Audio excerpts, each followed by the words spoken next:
play tonight. From the backfield, Craig James is a dangerous receiver, but his real talent is running the football. In his second year as a Patriot, James rushed for over 1,200 yards. Meanwhile, the Jets' Ken O'Brien is coming off a season in which he topped the NFL in passing.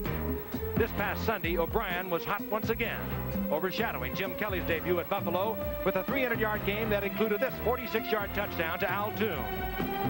And the Jets' ground game has one of the best in the business. Freeman McNeil, a quick, slashing runner who gained over 1,300 yards last season. Defensively, two of the game's finest are here tonight. The Patriots linebacker Andre Tippett and the Jets' Mark Gastineau. Tippett in 1985 led his conference in reaching opposition quarterbacks, terrorizing offensive lines for 16.5 sacks. Gastineau, the oil treatment. We've got what it takes to perform. Hello again, everyone. Welcome to Giant Stadium, where the Jets play, to Monday Night Football on Thursday, and I guess that's the state of football today. And then we think we really have a fine football game coming up for you tonight. We hope that you are with us on Monday night for our season's debut. It was a great game between the Giants and the Dallas Cowboys. It might have taken you into breakfast, but it was a good way to kick off our season. Tonight, it's the Jets and the AFC champion from last year, the New England Patriots. They met 3 times last year. They split during the season. And then it was all New England in the playoff game, the wild card game. New England, of course, going on to beat the Raiders. They beat the Miami Dolphins, and they were blown away by the Chicago Bears. 2 interesting coaches tonight, a former teammate of mine, Joe Walton with the Jets, and Ray Berry of the New England Patriots. They are traditionalists, and they have their players thinking they can play that game this way. And they have good football teams.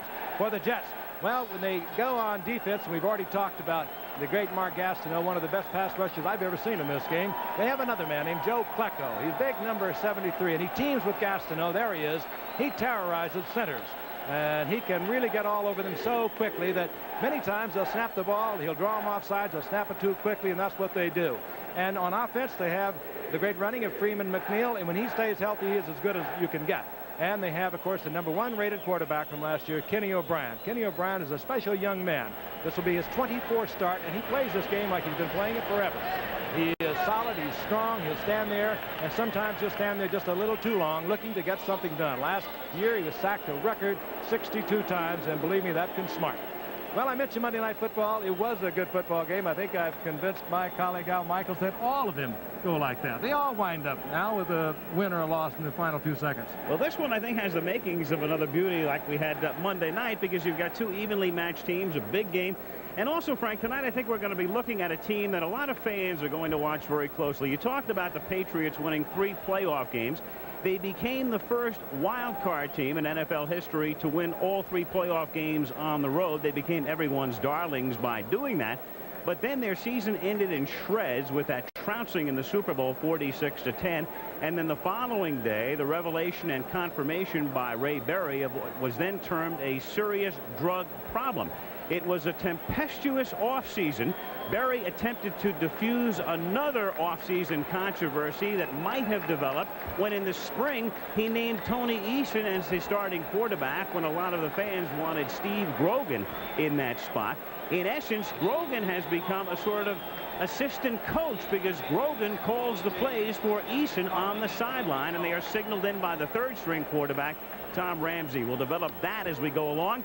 But keep in mind, as you watch these 2 teams tonight, it's only the 2nd week of the season, and the winner of this game will be the only unbeaten team in the AFC East. Miami, Buffalo, and Indianapolis have all lost. And so the Jets and the Patriots come in 1-0 with the Jets to kick off. Pat Leahy to boot it. Stephen Starring, Cedric Jones are backbeat for New England. And it's Starring from the 4. Out past the 15. He has room to the 30 and a good run back to the 35-yard line. So a 31-yard return for Starring, who had a punt return last week that would have gone for a touchdown called back on a penalty. So Tony Eason now, out of the University of Illinois, born and raised in Sacramento, California. And Tony Collins and Craig James, the running backs. Morgan suffered a slight concussion last week, and there's the offensive line minus this year for the first time in 14 seasons. John Hanna at left guard. Tony Collins for a gain of 1. Collins a couple of years ago, 1983 to be precise, rushed for over 1,000 yards, but the big man back there now is Craig James. Bennett, Klecko, and Gastineau, the great front three. Then Jackson, Clifton, Mel, and Crable, the linebackers. And the suspect secondary with Humphrey, Carter, Hamilton, and Lynn. And Kerry Glenn, who would have started at the left corner, went on injured reserve. Now the Jets are lining up in a 4-down lineman, but they're lining up in a kind of an odd man line. They have Klecko worrying the center, and he will worry the center for you.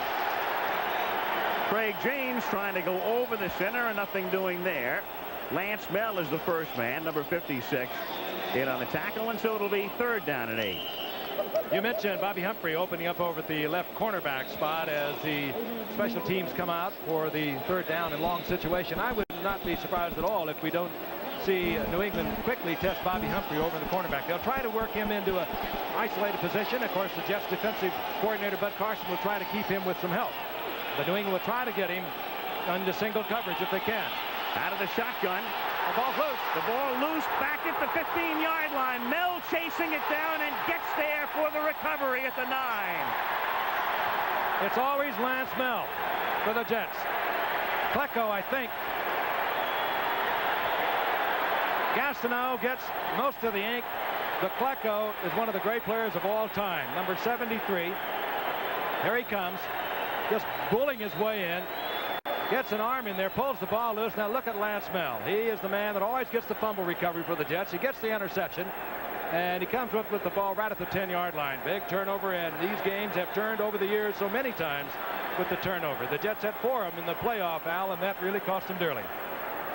So now the Jets trying to capitalize early on. Ball just inside the 10, so O'Brien leads them up 1st down and goal. McNeil and Page, the running backs, and it's Page straight ahead. Their short yardage specialist, and he fumbles, and New England gets it back. And it's ruled dead at the 11-yard line.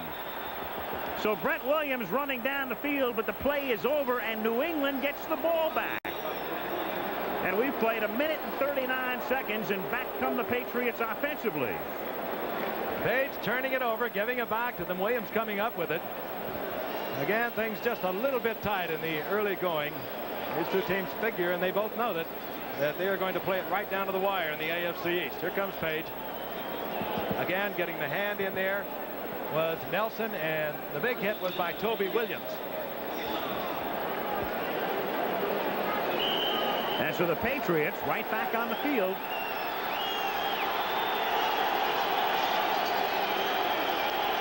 Patriots, by the way, hurting in Tony Page. Excuse me, Al. Defensive line, we'll talk about it later, but they only have 3 real solid performers on that defensive line. Irving Fryer making his first start of the season. That was Fryer in motion, and James goes nowhere.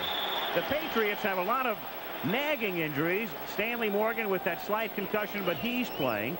Fryer saw very little action, and there are Grogan and Ramsey, with Grogan calling the plays and Ramsey 12 signaling them in to Tony Eason. But Eason with sort of a short deck amongst the receivers tonight. Starring was shaken up last week as well. Morgan with a slight concussion. Fryer seeing his first action of the year after being very sparingly used in preseason. Eason rolling and throwing and finding Morgan at the 29-yard line for a 1st down. And right on Hector. They found him, they got him alone, and Morgan beat him. Eason with a little bit of a rollout. Again, Humphrey is in there because of an injury to Kerry Glenn. He's a good athlete, Humphrey, just has not played there. He started out to be a wide receiver a year ago as we look at it in a reverse angle. And again, Eason chased out of the pocket by good pressure from that 4-down lineman. But you get an isolated cornerback who hasn't played much. He is a little worried about giving up something deep, and Morgan beats him in front. We thought we'd see it. We saw it. Fryer wide left, Morgan wide right. And they have Beatty in the slot, number 48, the tight end, and James hit back in the line of scrimmage. Marty Lyons, number 93, the first man to make contact, and he'll get credit for the tackle, and Gastineau made sure he advanced no further. I look at it again. Again, the 4-down linemen, the ones we did not give you in the lineup, would be number 93, Lyons. And that means Crable moves over to the middle linebacking spot, although they do slide them along the line of scrimmage. But we are seeing exclusively 4-down linemen for the Jets thus far. They use Gastineau in the pass rush like a linebacker. They'll move him all over the place. And the passing down is coming up. Second and long. Second down and 14, and that's Klecko bursting through. That was a familiar scene in the game last week with Buffalo. Referee. Encroachment. Defense. Second down. Tom Dooley assessing the 5-yard call, and it'll be second down and 9. Kind of a cockeyed stance, but he knows exactly his assignment. He's got a gap to fill. He's right there. He's big. He's cherubic looking when you look at him. But you don't want to get across the line of scrimmage from him. Been to the Pro Bowl, 3 different positions Joe Klecko has. Second down and 9. And Eason to Morgan again. Morgan last week shaken up in the 3rd period after he had caught 7, and he's already caught 2. And as you can see, the NFL's all-time leader in average per catch at 20.4. And there are only 5 men in the history of this league who have caught at least 200 passes who have a better than 20-yard average. So he's a big play man. That's a fine pass by Eason. That was double coverage. A couple of men in there, and Morgan still was able to get open, but Eason had the confidence to get it in there. On 1st and 10 from the 42. Wobbly pass and overthrown and incomplete. Kyle Clifton put the pressure on. Intended for Morgan. As you look at Ray Berry. Took over the season before last. Took the Patriots to the Super Bowl last year in his 3rd year, and 16-9 through his first 25, including the win last week over Indianapolis, 33-3. That's Ramsey signaling the play-ins. We'll talk about it later. It's unique, as far as I know, in the NFL. The Ray Berry is a system that he likes. Of course, you need the personnel to do it. Grogan calling the play and Ramsey signaling it in. They all stay in the game that way. On second down and 10, James goes nowhere. Bennett, number 78, in on the stop. Jets are doing just what they want to do. We see a little scuffle break out. They are pressuring Eason. They're getting the pressure with their 4-down linemen. They are absolutely, thus far, shutting any kind of a run game down. They're doing with the 4-man line. Klecko hitting the gap. And Klecko's on the same side with Gastineau. It really frees Gastineau to put the pressure on the passer. Meanwhile, you took a look at 67, Steve Moore. I want him on my side when you begin to scuffle. What do you figure Moore tips the scales at? It's got to be 320. He's a big one. A good old big one, an old big good one. Got the 2 wides to the left. 3rd and 10. Shotgun again. And Eason for Starring, and he's covered well on the play. Carter Wright with him. But again, it was Klecko and Gastineau. Eason had to throw that before he wanted to throw. And let's take a look at it again. This is what the Jets count on. They don't have a Tippett. They don't have a Lawrence Taylor. They count on Mark Gastineau. They move him all over the place. This time he comes from the right side. And Eason knew he had to unload that, and he unloaded it before he really had a chance to clear his receiver. So the Patriots to kick. That's Kurt Sohn back to receive for the Jets. He had a big run back in the regular season game here in overtime that led to a game-winning field goal. Rich Camarillo in his 6th year out of Washington, and one of the better kickers in the league, to put it in the air for New England. Oh, yeah. Good angling kick toward the near side, and he leaves Sohn no room at all at the 9-yard line. So the Jets start from there with 10 minutes and 31 seconds remaining in the first quarter. He wouldn't want that one back. Former teammate of mine with the New York Giants. He has built this team in 4 years in his own image, and he's either going to live or die with it, as coaches always do. He got rid of a lot of players that had played for a long time for the Jets. He went out to get the players who would play a full game, as he put it. Maybe lesser talents, but nevertheless he wanted players. He felt in a league today where some of the players don't give it a full game, and that's what he thinks he's collected. But he's watched his team blow one opportunity as the Jets had it 1st and goal and then fumbled, and now they start this drive from their own 9-yard line with Walker in motion and McNeil taking it out to the 16-yard line. So Ken O'Brien, the quarterback, last year was his first full season, and in the rating system devised by the league, O'Brien was number 1, and he's number 1 after 1 week. McNeil and Page, then Kuhn developing into a great one with Walker outside and Schuler the tight end. Sweeney's done a fine job thus far, moving to left tackle.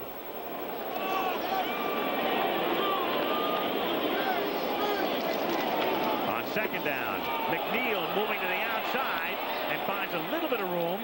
Picks up 2. Don Blackman, who had 3 sacks last week, making the stop. Williams, and Veras are the front 3, and then the linebackers, the great ones. Tippett, Blackman, and Nelson in particular, with McGrew. And then the outstanding secondary, Lafette, Claiborne, James, and Marion. What the Jets have to do, they have to neutralize Andre Tippett and Don Blackman. You have not heard that much about Blackman, but believe me, he is a good one. On 3rd down and 2, O'Brien staying in the pocket and throwing, and it's incomplete and off the hands of Steve Nelson over the middle.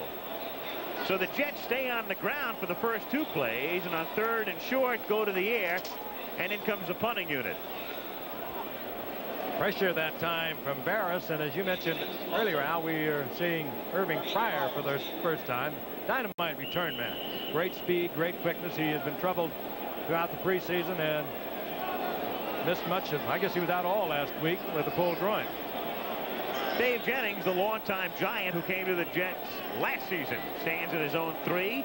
Fryer is positioned at his own 40-yard line. Jennings gets it away. It's a wobbly kick and fielded at the 40. Some blocking, comes to the outside and is dropped back at the 45-yard line. Tackle made by Matt Monger. And so the Patriots take over at their own 45 when we come back. No score. Al Michaels with Frank Gifford. Giant Stadium in East Rutherford, New Jersey. The Giants will be here on Sunday to take on San Diego. The Jets, as they gather offensively on the sideline, their defensive unit back on the field, and New England with its 3rd possession at its own 45-yard line. No score. 9:10 to play, first quarter. Each team coming in 1-0. James straight ahead. It's 2nd down and 7. What about the situation right now in New England? And there is Grogan and there is Ramsey, Frank. Can you ever recall a situation such as this? I think you have to have the exact personnel, and Ray Berry thought he had it. You saw Eason flashing the signal in. It's being called by Grogan, who's been around 12 years, and Ray Berry has great respect for Grogan. He likes the way he calls the football game. He said, why not keep him in the game this way? And he probably would call the game better than I'd call it. So he's calling it from the sideline. Just worked very well. I think it's a great idea. And you have all 3 of your quarterbacks involved in the football game, and they also know their own people better than you do as a coach. 2nd down and 7. Set up the screen. Collins cannot get the block he needs and takes it to the 50-yard line. It's a minimal gain. Call it a gain of 2. It'll be 3rd down and 5. What Ray Berry also told us in this system, he is very positive that Grogan will not give in to any kind of peer pressure. He is going to call the game that he would like to call. He's not going to be pressured from outside by any of the other players. And there's Ramsey again signaling the play in. But Ray Berry played in the days when he could walk into the huddle and tell Johnny Unitas, I can beat that guy on a square out deep at 14. And Unitas wouldn't even repeat the call. He'd just say on 3. And Berry is a throwback to those days, and he's trying to put it in here. 3rd and 5. They get the first down as Morgan runs an out pattern, and Stanley's already caught 3, and that's 10 in the young season in less than 5 quarters for him. And remember, last week with that slight concussion, those 7 catches came in less than 3 periods. Morgan is tough. You have to respect the deep threat even at his age, and he's been around for a while, 10 years. Mullen playing him loose, playing him for the deep move, and they're going to put one cornerback. They're going to probably try to protect Humphrey as much as they can with double coverage, and that means the opposite cornerback is going to be in a lot of single coverage. Derwin Williams is now in the game, and he's the wide receiver who goes in motion. The fake to James, pressure, and look out. Back at the 43-yard line, Joe Klecko, number 73, who certainly introduced himself to Jim Kelly in Buffalo on Sunday, gives a how do you do to Eason. And there's a penalty flag down at the 42-yard line on the near side.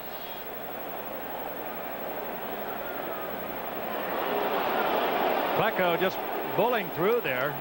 Will pick up the call, and it's going to work against the Jets. And it was away from the play. Tom Dooley is the referee tonight. Offsides, defense, man on the center, first down. Well, that's Klecko. It's a good way to get a sack. Well, that was the story in Buffalo last week as well, where Kelly kept tripping over his center. Klecko put all the pressure on. And as you mentioned, Frank, three-time Pro Bowl selection, 3 different positions, and you were the only other man to go to the Pro Bowl from 3 spots. Oh, gee, Al, really? He just lined up offsides, and he's sitting in there kind of an angle. What it really equates to is an odd man line. A 4, you're playing odd. Just send me the check. 1st and 5 now after the penalty. Collins run out of bounds. Collins adapting to his new role last year. Well, again, he was a man who rushed for over 1,000 yards in '83, so he was the big man out of the backfield. And then last year, he had to subjugate himself in that role to Craig James. What he really has done, Al, is turned into an all-around football player. He's become a fine blocker. He's about 210, and he was a good blocker to begin with, but he has turned into a real gifted blocker. And as you said, he's just subordinated himself totally to the team offense and to Craig James. That's Pryor in motion. It's 2nd down and inches, and there was movement on the right side, and the play is whistled dead before its inception. It looked like Greg Beatty, number 48, may have been the first man to move the tight end on the right side. False start, 67 offense. And it was 2nd down. Man next to him, Steve Moore, and Moore got Beatty to go with him. Steve Moore listed at 305. No way. I think he's bigger than Newton in Dallas, the kitchen. Looks like a condo over there. He is a large one. You know, it's difficult playing against the 4. They don't see it that often. You know, you work against the 4 down lineman during the week, but you don't get that contact action. And you come in and you play it once, and then maybe 3 or 4 games you don't see it again, except in passing situations. The Jets have gone with it throughout the entire evening thus far. On 2nd and 6, swing pass, and James will throw. He threw for 2 touchdowns last year, and he had one here, and Pryor dropped it. Oh, no. Craig James, who last season was the only non-quarterback in the league to throw for 2 touchdowns, had an easy one. And Irving Pryor, it was almost too easy for him. That's nightmare time tonight. No question. Wide open. You're standing there in front of 76,000 and countless millions. You read it right into your hands. You're telling yourself to read it into your hands. He wouldn't drop that again in 100 attempts. That hurts. Look at it again. Wobbly pass, but Pryor looked it right in. He had no problem. There was not a Jet within 10 yards of him. Deja vu for Pryor. Remember, he dropped that one in the Orange Bowl for Nebraska against Miami a couple of years back. Throw over the middle and wide open, and taking it down to the 24 is Stanley Morgan. And so Morgan turns a 3rd down and 6 into a 1st down. And the Patriots keep moving with 6 minutes and 56 seconds to play in the period. And that's 11 catches already this season for Morgan. That time, Eason had all the time Ray Berry could hope that he would have. The first time, he has not felt some sort of pressure. And they held out, formed a perfect pocket for him, and he had plenty of time, and that is the result. And you have receivers like Morgan and Starring and Jones, Pryor. They're going to be open if you give them time. 1st down, and again, it's not Klecko this time, but Barry Bennett, number 78, who's over anxious. 3rd time tonight. Encroachment, 78 defense, 1st down. Just reading it, trying to anticipate. A lot of times the quarterback will get into a habit of going on a 3 count, a 2 count, a 1st sound, and they'll do it 2 or 3 times in a row, and you kind of get conditioned to it, sort of like Pavlov's dog, and you start to read it even subconsciously, and you'll jump offside. Grogan calling a pretty good football game thus far. He's getting a lot of help, however, from the defense. 1st and 10 from the 18-yard line. I wonder if he called that James option pass. But he did. He calls a straight drop back and a throw to Beatty here, and Beatty scrambles forward, the 8th-round draft choice out of Stanford. Gets all the way down to the 6-yard line, and he's stopped by Johnny Lynn. And the Patriots going to that side, and that's the side where the Jets are weak. Beatty, the rookie, is in there because Greg Hawthorne, the tight end, has been injured. But again, it was pressure on Eason. That is always going to mean, when you come with the linebackers, as the Jets did then, you're going to find somebody in single coverage. And Eason, very cool, found the single man, and Beatty was open. And so the Patriots again exploiting the left side of the Jets defense. And it's a 1st and goal in a scoreless 1st period with Pryor in motion from the 6-yard line. Irving turns back the other way. The play fake and the throw, and wide open open for the touchdown in the end zone is Tony Collins. He's a complete football player. Joe Walton cannot like that drive. He gave up 2 offsides, even though Fryer should have had the touchdown a long time ago. The Patriots, they didn't lose it. They came right back and got it the hard way. And Collins was wide open, working out of the backfield. He is the complete football player. Former 1,000-yard rusher, tremendous blocker for James. Found the open spot between 2 defenders, and why somebody wasn't with him, I don't know. I don't have a clue who would have been responsible for him, but somebody should have been closer than that when you get down that close. Now Franklin to kick with 5:55 to go in the period, and Tony is perfect. He had 4 field goals last week, and it's 7-0 Patriots. Collins just coming off the screen over there.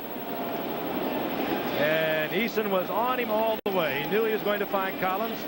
They had probably worked on it. They'd probably picked it up in films. He was wide open, and they get on the scoreboard first. For the New England Patriots, and that's 27 consecutive games in which the Patriots have had a touchdown pass. Gastineau getting a massage on the far side for the Jets as New England leads by a score of 7-0. 27 straight games of TD pass for the Patriots. That's the longest such streak in the league. The kickoff taken by Kurt Sohn from the 6. He's to the 20, the 30, and stopped at the 42-yard line. So a good run back.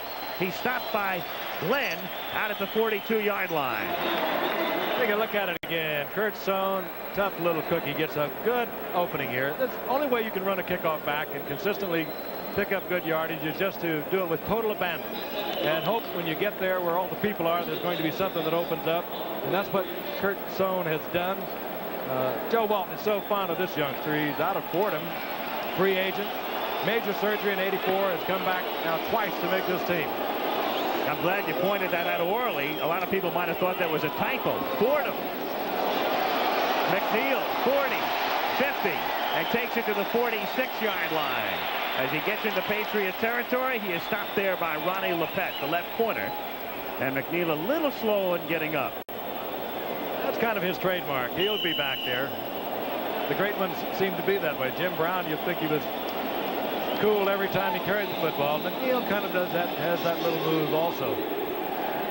Got a good kickoff return like that. It can really lift your offense.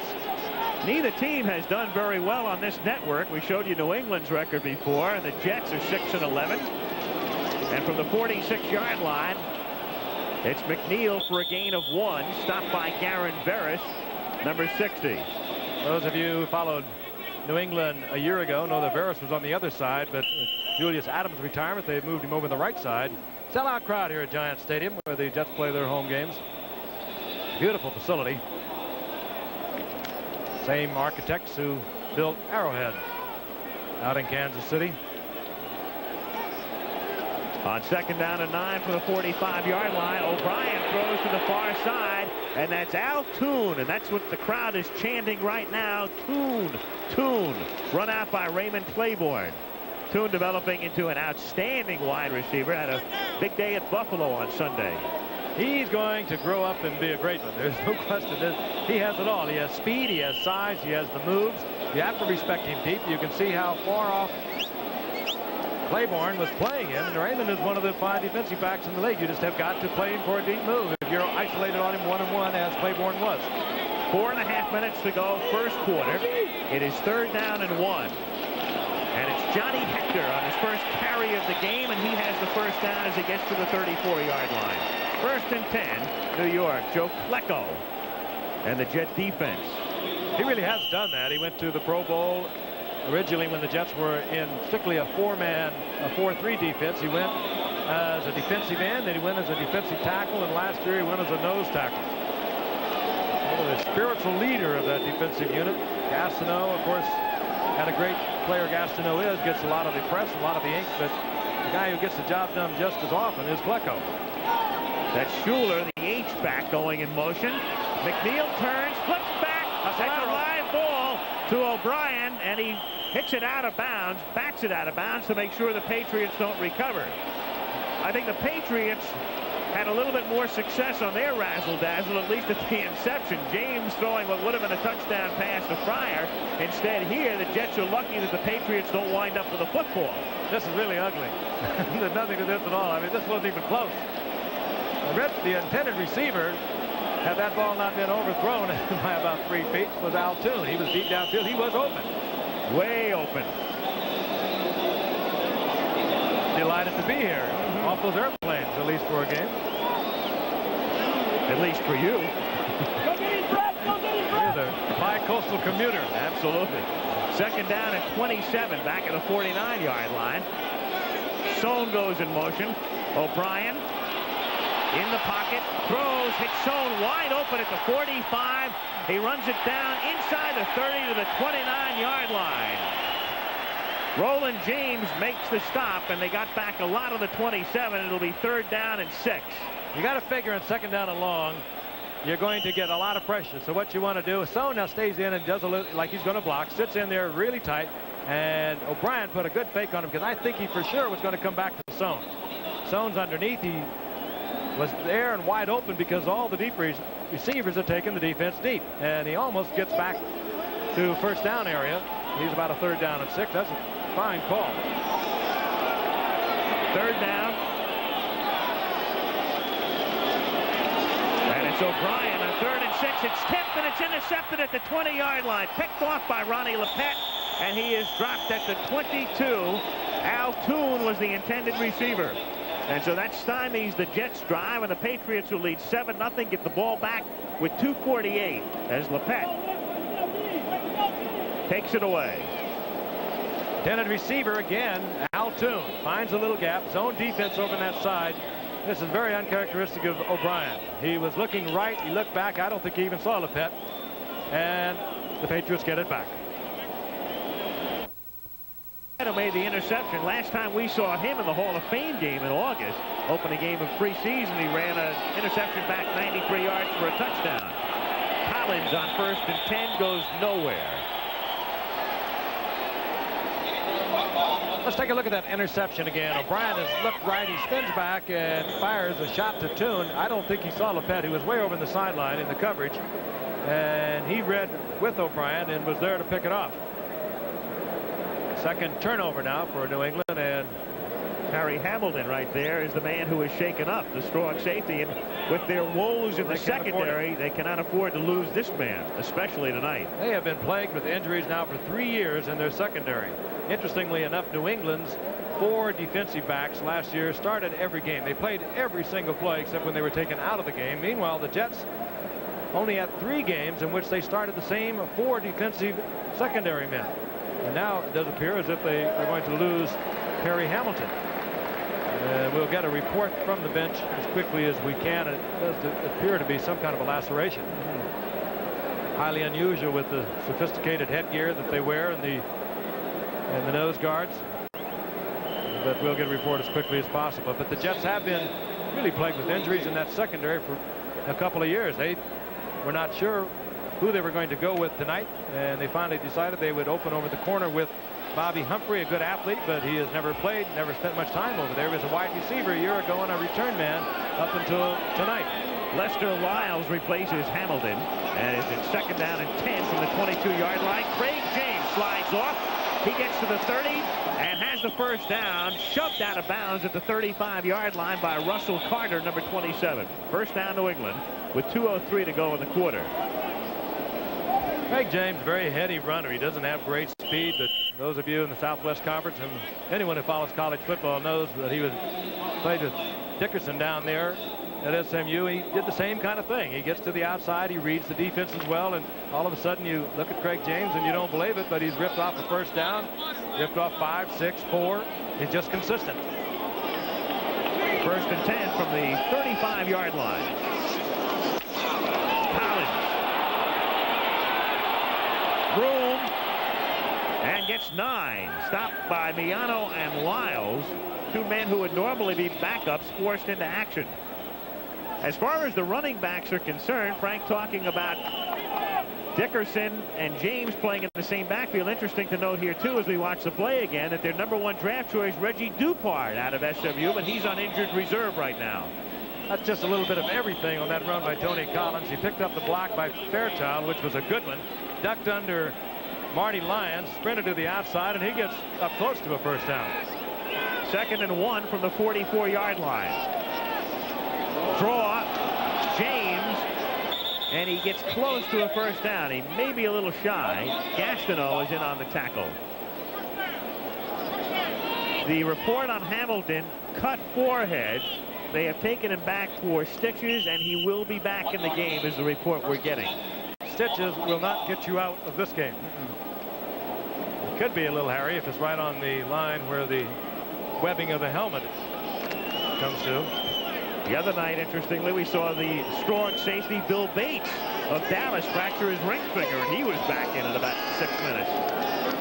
First down from the 45-yard line. Off the fake, Eason throwing far side, and Morgan makes the catch. A great catch as he beats Davlin Mullen on the play. Literally takes it away from Mullen, who was on top of him, and Eason is hurt.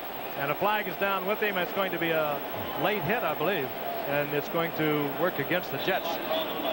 They continue to work on Mullen. What's happening is they're trying to protect Humphrey, and they're leaving Mullen all alone on single coverage, and they have done it 2 or 3 times, and Eason picks it up immediately, and they come right to Morgan, gives him a little drive, just enough to hold him, and that was just a great effort because Mullen had good position.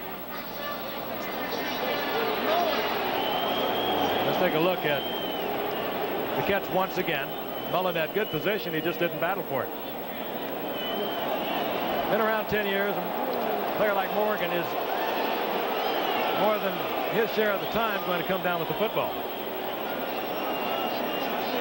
Personal foul works against the Jets. Is tacked on after the reception, roughing the passer. So the Patriots at the New York 26-yard line, 1:09 to play in the first quarter. New England on top 7-0. And exploiting the thin Jets secondary. Tony Collins picks up 3. You know, I'm wondering, Frank, as Grogan calls the plays, if he's calling the exact plays he would call if he were the quarterback, as opposed to thinking about what's best for Eason. I would suppose so. He's calling what I think he feels the situation demands from the ready list. On a 1st and long, you have a certain 2 or 3 plays you're going to go with. 2nd and long, 3rd and long, 3rd and short. Each situation, and there aren't that many in football if you think of it, you have 2 or 3 plays that you go to. The entire team knows that. On 2nd down and 6, going deep and incomplete. Cedric Jones was the intended receiver, but Russell Carter, the best of the men in the lineup in the secondary right now for the Jets, provided the coverage, and Lance Mel forced Eason to get rid of it in a hurry.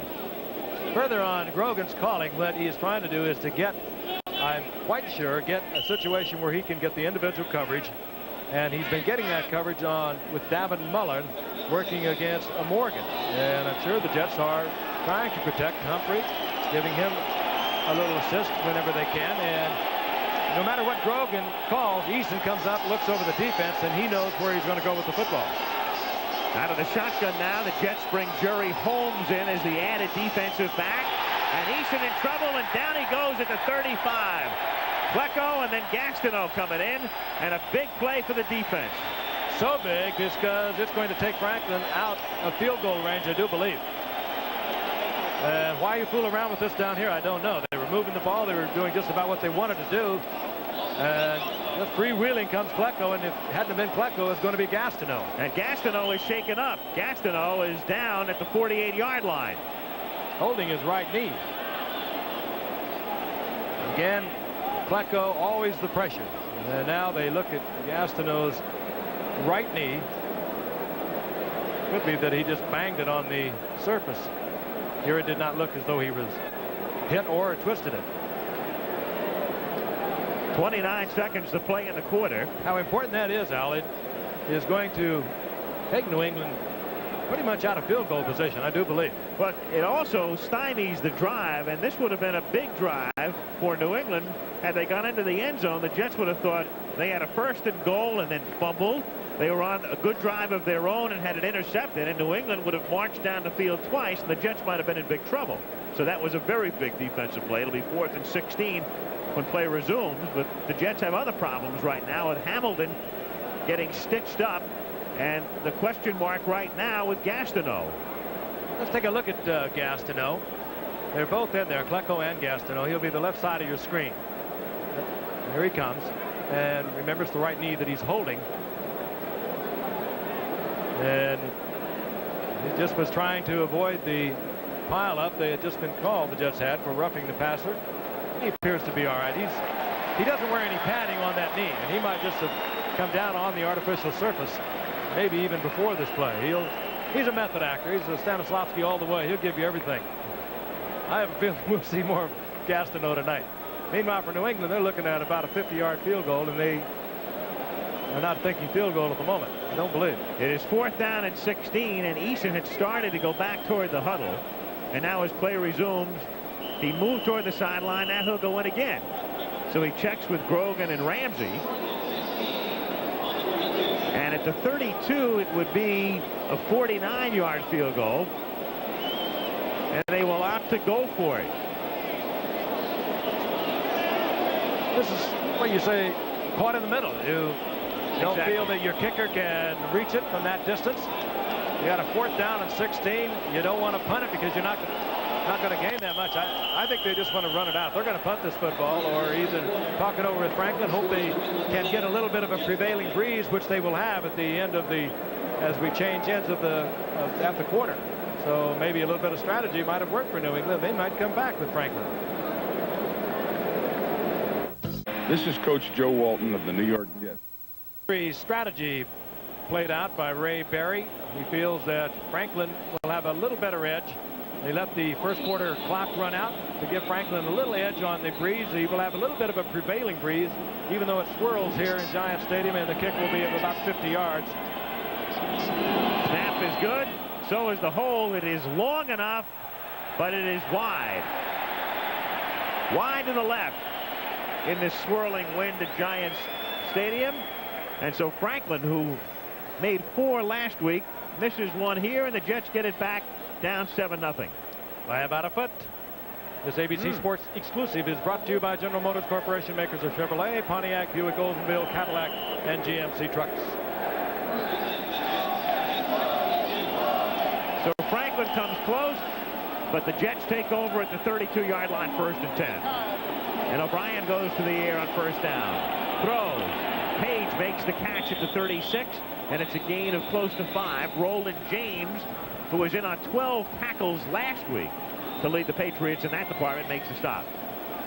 Patriots have done what the Jets have done what they have tried to do, and that is sort of neutralize the 2 outside linebackers, Blackman and Tippett. If we look at the numbers from the first quarter, turnovers, of course, by the Jets, one of them leading to a touchdown, and that's the margin of difference. 2nd down and 5 as McNeil seeks the 1st down and gets it. But no, he is out of bounds at the 42-yard line. The official marking the spot just shy of it. I tell you, that's one of the oddest pairings I've ever seen, though, on a statistical sheet. 11 first downs and 97 yards gained. And those were the numbers. Just eking them out. And getting some penalties as well. Officials timeout. McNeil, who, as you know, has had injury problems throughout his career. He's never played in more than 14 games in any one season. He's missed a lot of times, and maybe he did indeed get the 1st down as they remarked the ball. And he does. They had put the tape down that they ordinarily have for a 1st down. I think it's a little misleading for you and for us. It was about a yard in advance of where the marker really was. And the word is on Mark Gastineau that he will not at least be back in the 1st half. He has a twisted right knee. And for the Jets, if they lose Mark Gastineau for any length of time, they are in trouble defensively as we look at Gastineau. He's their Lawrence Taylor. He's their Andre Tippett. They move him all around. They use him like a linebacker and a defensive end, and from what other position, but mainly he's a pass rusher. McNeil again on 1st down, takes it to the 44-yard line. Gain of a yard or 2, and Steve Nelson, number 57, the great linebacker in his 13th year out of North Dakota State, making the tackle. The strength of their secondary. Well, one of the strengths, really, because they're also strong in the defensive backfield, but you've got Nelson, and you know about Tippett, who's been pretty silent thus far in the game, but that won't last long. And also Blackman, who had a big week last week against Indianapolis. Big game. 2nd and 9. O'Brien, plenty of time, throws, Toon over the middle at the 40-yard line, and a first down. The crowd chorusing, Toon, stopped by Fred Marion. Toon, a fine catch, but credit that offensive line. New England knew it was fast. They were bringing one linebacker. Here's Toon. He has all the time in the world to work on Claiborne. Turns him around, gives him a couple of dipsy-doos. He's wide open, but keep in mind, O'Brien had about a 4 or 5 count before he had to throw the football. Great protection. And a passer like O'Brien's going to complete it every time to a man like this, unless you get some kind of pressure on him. And O'Brien was the man who went down an NFL record 62 times on sacks last year. Delay to McNeil, who avoids 1 tackle and then gets to the 38-yard line, and Steve Nelson made the stop. And a look at Tony Eason right there. You know what I find interesting, Frank? So much made of O'Brien staying in the pocket last year, and the Jets with some offensive line problems, and 62 sacks. But the year before, Eason had set the NFL record with 59 sacks. And look at the way he bounced back last year. Not that O'Brien is bouncing back, but it's interesting in that a lot of sacks don't necessarily mean you're not having a good year. I find it amazing they're both walking around. On 2nd and 8, it's McNeil cutting back over the middle and taking it to the 31-yard line, close to a first down. The yard marker is at about the 30.5 as Steve Nelson makes the tackle again, 57. And McNeil slow now in what's become an all too familiar posture for the Jets and their fans. Hurt, holding his forearm or wrist. McNeil has a very unusual style of running. He runs very low. He's with the quick cut. He has good speed, not great speed, but look how low he runs. Now he gets down, plants the foot, and he stays on his feet. He just fell on the ball, I believe, and this could be a sternum injury. It could be that he has the wind knocked out of him. Now they're working on his right hand, but he fell right on top of the ball, and he was carrying it in his right hand, and you just have to hope that it's nothing serious. Now on the turf, with somebody falling on top of you, anything can happen. Well, the Jets in this young season now have already lost Kerry Glenn, the cornerback. Tonight, Harry Hamilton being stitched up and expected back. Gastineau with a knee problem right now, and now they got another thing to think about, McNeil. Now he'll cover it up with his right hand as he spins forward. Actually, he caught the right hand underneath him, and that's the one they're looking at. Nelson on top of him as he went down, and the right hand apparently buckling back underneath him. So it's been a very costly night personnel-wise for the Jets. Johnny Hector would have to assume the brunt of the duty at that position if McNeil can't make it back. Watch the right hand. Oh, yeah. This could be the wrist or the elbow. It fell right on top of the right hand. Looked like he had it caught under him, and wouldn't want to speculate. It could even be a dislocated elbow. The only time Freeman played in every game in a season, it was 1982, and you have to put an asterisk next to that one because that was the year of the strike when he played in 9 games. So it's New England 7 and the Jets nothing with 12 minutes to go in the half. Looking at the right hand, it appears to be the right wrist. He came off in obvious pain, and they are going to put some sort of a splint on the right arm, and I think that now we can see they're going to x-ray it right on the sideline, and we'll get a report as quickly as possible. As play resumes, it is 3rd down and a yard to go, and they give it to the short yardage specialist Page, who fumbled earlier. Tony this time takes it to the 25 and gets the first down. So the Jets keep moving, but they've got problems, big ones right now. Again, they continue to look at Freeman McNeil. It is either in the right forearm or the right wrist, and he is in obvious pain. They have x-rayed it, and now they'll put some sort of a splint apparatus on it. 1st and 10, New York at the 25-yard line. This is Hector. He'll have to pick up the slack, and he takes it to the 21-yard line. And again, Steve Nelson, having a big first half, is in on the stop. For Freeman McNeil, it's been tough sledding against New England. A year ago, After a big win over Miami, the Jets went up to play New England, and while they were warming up, Freeman went over to Dr. Nicholas and said, I had some sore ribs or something, and by the time they got around to X-raying, they found out he had a fractured rib and missed that game altogether. And he's out of this one. Hector and Page are the running backs. Wesley Walker is in motion on 2nd down and 6. And they give it to Hector, who takes it to the 20. Picks up 1, and Toby Williams, number 90, the man in the middle, along with Nelson, getting an assist on the tackle. So it'll be 3rd down and 5 for the Jets. 10:17 to go. First half. New England on top, 7-0. They are calling it now a sprained elbow, and they will not commit as to whether we'll see him again. I really question that, because he is in obvious pain as Dr. Nicholas continues to look at him. As far as Johnny Hector is concerned, he started many times for Freeman McNeil, who has had some rather fragile times in his 6-year career, even though he had a great season a year ago. 3rd and 5 at the 21-yard line, as O'Brien has a lot of time again, and a good catch is made at the 10-yard line by Mickey Schuler. O'Brien loves to go to Schuler, and Andre Tippett makes the tackle. Schuler reaching up, 6'3", 231 in his 9th year out of Penn State. He's been O'Brien's favorite target the past couple of seasons. 76 receptions for Schuler a year ago, his best by far. And again, look at the protection. That makes it all possible. And O'Brien loves to sit in there. He loves to read the defense. Now, they have neutralized Tippett. That's what they knew they had to do. He got in there and on the tackle, but they have taken him out of the pass rush. And Tippett led the AFC a year ago in sacks. He hasn't been close to O'Brien tonight. 1st and goal, Jets at the 9-yard line, and O'Brien, who was trying to reposition Schuler, winds up taking a timeout with 8:57 to go in the half. He just had the 30-second clock run out on him. He was going to blow a 5-yard penalty, so he used one of the timeouts. I hate to do it. And again, we will get a further report on Freeman McNeil when we can. But the Jets have really been affected by the players they have lost tonight. We don't know whether Gastineau will be back. Harry Hamilton, one of the few healthy defensive backs they have. Freeman McNeil represents the running game. They're hurting. The Jets have a 1st and goal at the 9-yard line with Schuler in motion. New England ahead 7-0. O'Brien looking left, throwing, and has it nearly intercepted. In and out of Rocky Cleaver's hands, and nearly picked off by Raymond Claiborne. Had Claiborne come up with that one, it would have been 14-0. 2nd down and goal. Again, good protection for O'Brien.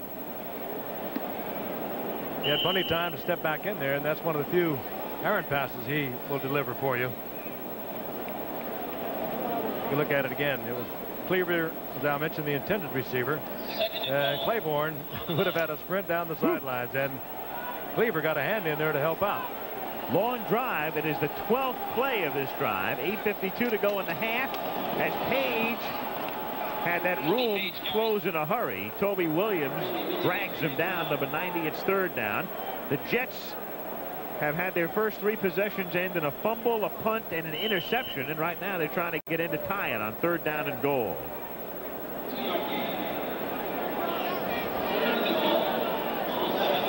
Page, leading receiver for the Jets, surprisingly, last week in their game against Buffalo.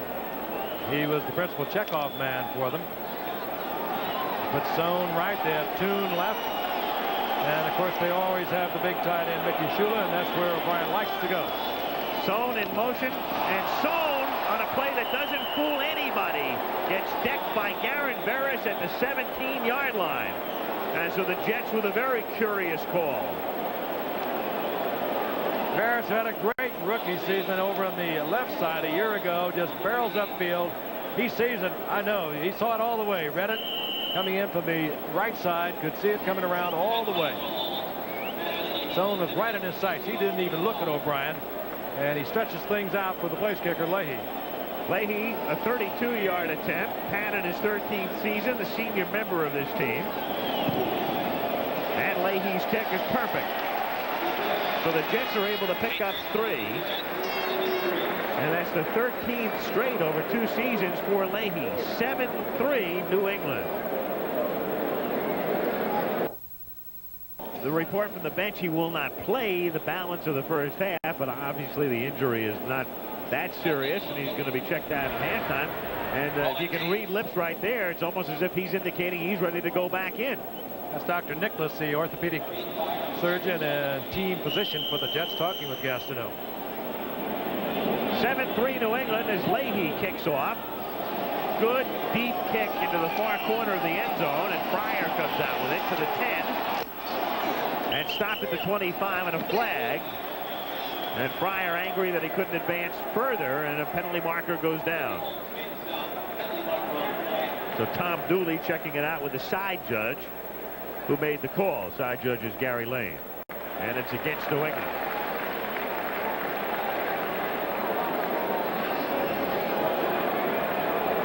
Illegal block.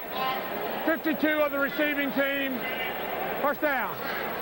Johnny Rembert, who scored a touchdown the other day, recovered a fumble against Indianapolis, is the guilty party as the ball is moved back to the 9-yard line. 1st and 10 New England. Strange game. It's certainly not a pretty game, but it is also presenting some tremendous hitting midway through the second quarter. And of course, the game's so important to both these teams because as they look down the road, I think both teams know they're going to be there in the final running for the Eastern Division of the AFC. Marty Lyons taking Gastineau's spot on the defensive line. First down. Craig James over the left side takes it out to the 13-yard line. Bob Crable, number 50, makes the tackle. On Monday, we will be in Pittsburgh, where the Steelers will try to rebound from their thrashing at the hands of Seattle, and the Denver Broncos, coming off a thrilling victory over the Raiders 38-36, try to go 2-0. Denver against Pittsburgh Monday at 9, and then another Thursday game a week from tonight, 8 Eastern time. AFC Central battle Cincinnati against the Cleveland Browns.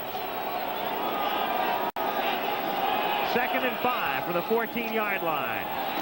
James on the delay, looks for Rule, now past the 15 to the 17. It'll be 3rd down and a long 2.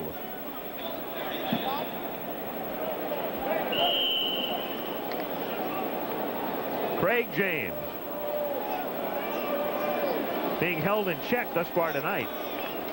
Still, the Jets stay with that 4-man down line. And Lions number 93, Klecko in that cock position.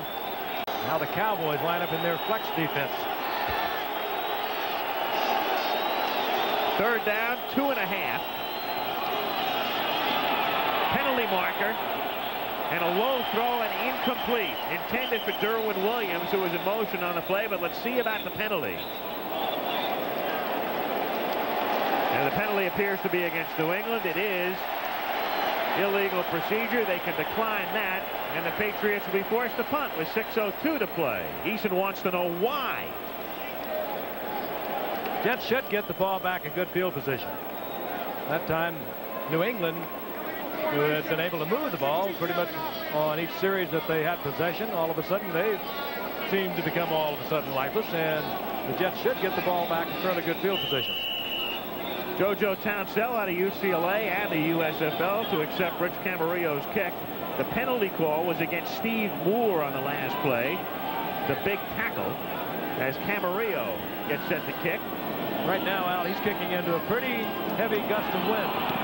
Swirling wind, but a good, deep kick.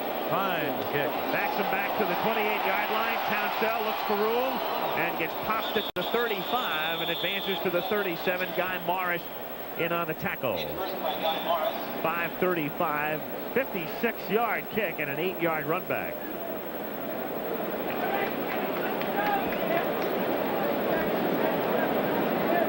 These two teams, of course, once again, met in the wild card playoff and figured to be a close one. 4 turnovers by the Jets, and it was a blowaway by New England. Here they are again.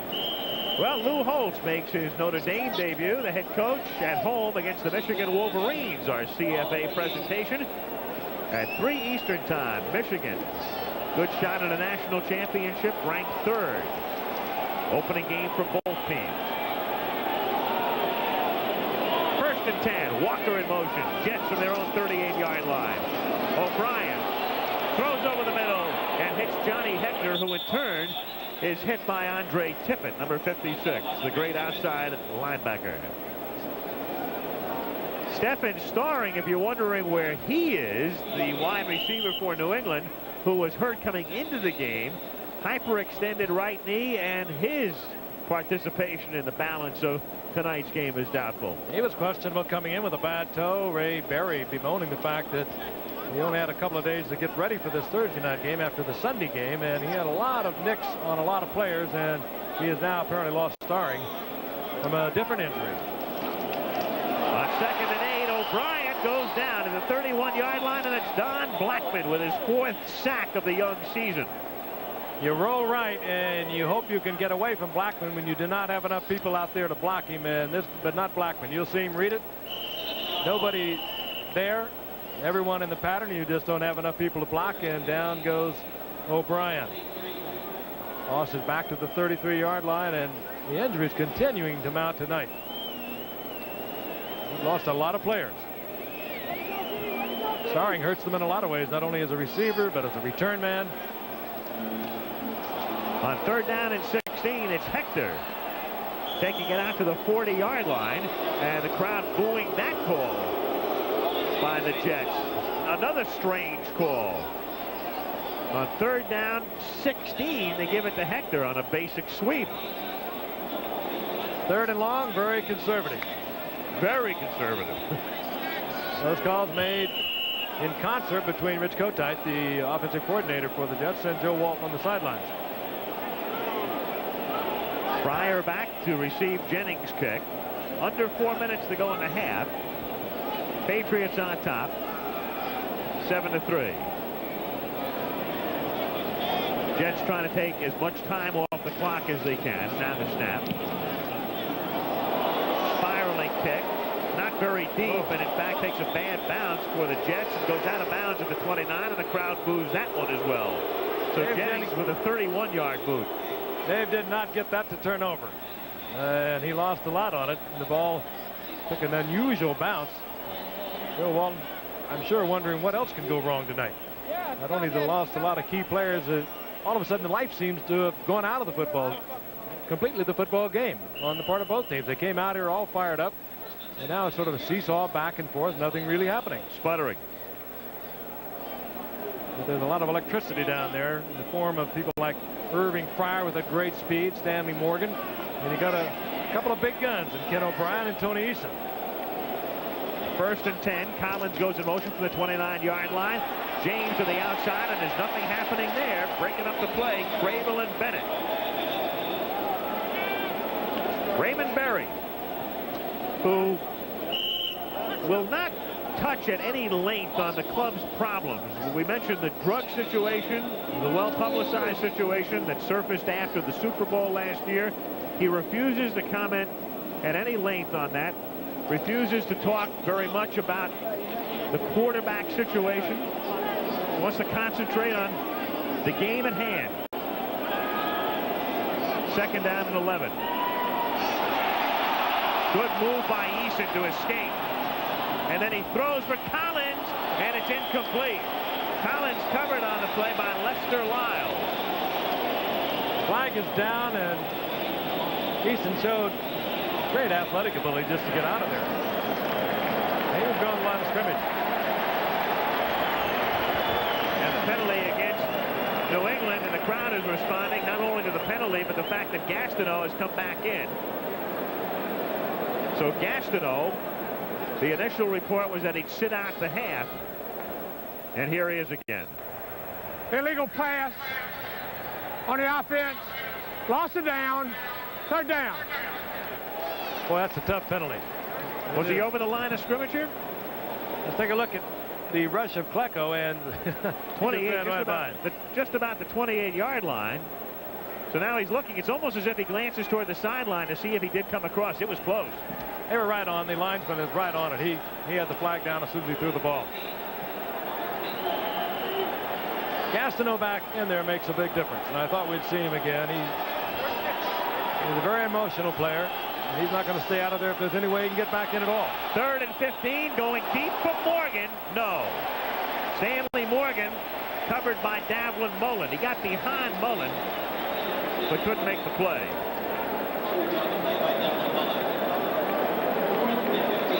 Mullen a lot of work tonight. Morgan has caught several on him, I believe 4, and I think they've all been on Mullen, and they continue to work there.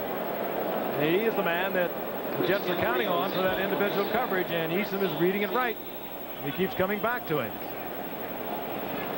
Kurt Sohn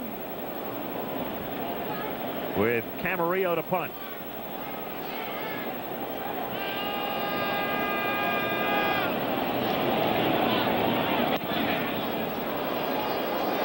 Not as deep as his other two. Fielded at the 30-yard line by Sohn, and he runs out of bounds at the 45. Tough cookie, Kurt Sohn. No one ever thought he'd come back from that major knee surgery he had in 1984, but he came back, worked, and he's played back not only to win a spot on the team, but a very important part of it. And coming out of Fordham University, we used to call it club football, and it's not what you call your basic major league football. Alma mater of our graphics genius, Steve Hurt. Mr. Univac. 1st and 10 from the 44-yard line. Over the middle, O'Brien finds Walker to the 42 and a first down. Ronnie Lepet covering on the play. So we're down to 2:20. The Jets have used 1 timeout, so they have 2 remaining. And without a huddle now, O'Brien wants to get a play off before the 2-minute warning, and does. Throws over the middle, has Page, and Page takes it to the 35-yard line for the 2-minute warning. It'll be 2nd down and 3 when play resumes as Roland James makes the tackle. So 2 minutes to go in the first half at Giant Stadium, East Rutherford, New Jersey, where New England leads the Jets 7-3. Yard line. Again, Freeman McNeil is out of the game, and it's Johnny Hector eluding 1 tackle and then picking up the first down on a nice move as he got by Steve Nelson. Tippett and Lepet wind up making the stop.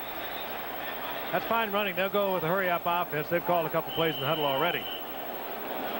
Trying to conserve their timeouts remaining. They have 2 left on 1st and 10. O'Brien has Toon, and Toon has it stripped away at the 15. I think Fred Marion might have gotten his hand in to help deflect it. Either that or Toon simply dropped the football. We'll take a look here. I think it's one he should have had working against initially Claiborne. Marion will be inside coverage as they play him inside out. And here comes Marion, 31. Go up that and take that in the chest. Yeah. He just didn't handle it. Stops the clock with 1:37. 2nd down, 10 at the 30-yard line. Walker and Toon are both to the right this time, and Dennis Blygen is in the game. They send him out into the pattern. Pump fake and a throw toward Blygen, and that's incomplete. Don Blackman covering. There could be no complaints really for the protection that Ken O'Brien is getting tonight from a hard rushing pass team with defensive team with Tippett and Blackman. They can put a lot of pressure on you, and yet the offensive line has protected O'Brien in good fashion. Leahy getting ready on the sidelines.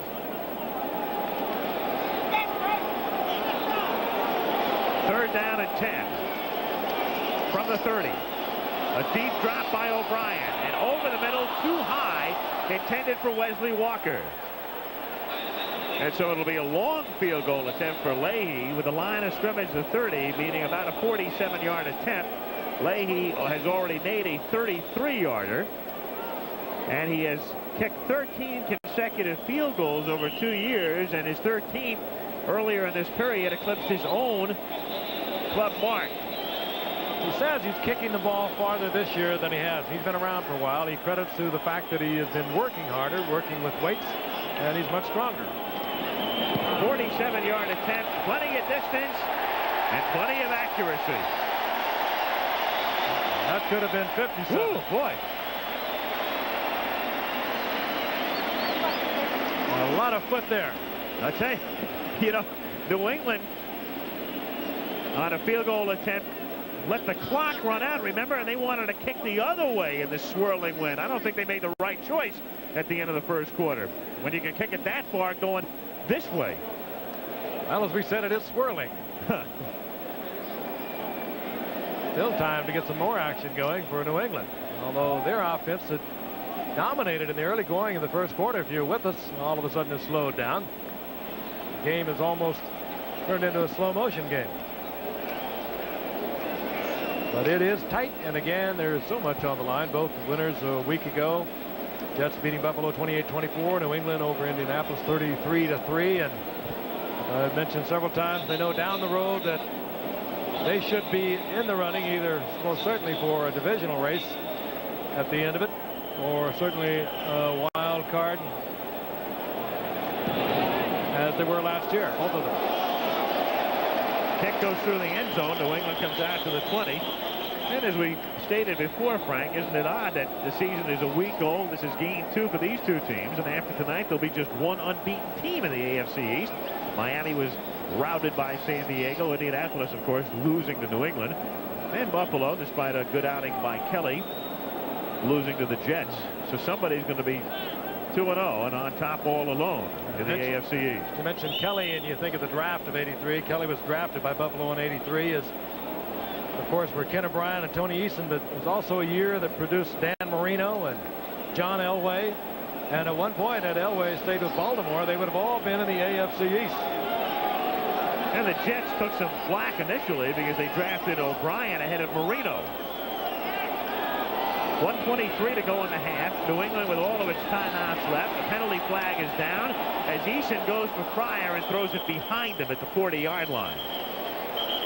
Eason getting pressure, and a lot of it. Marty Lyons was in there.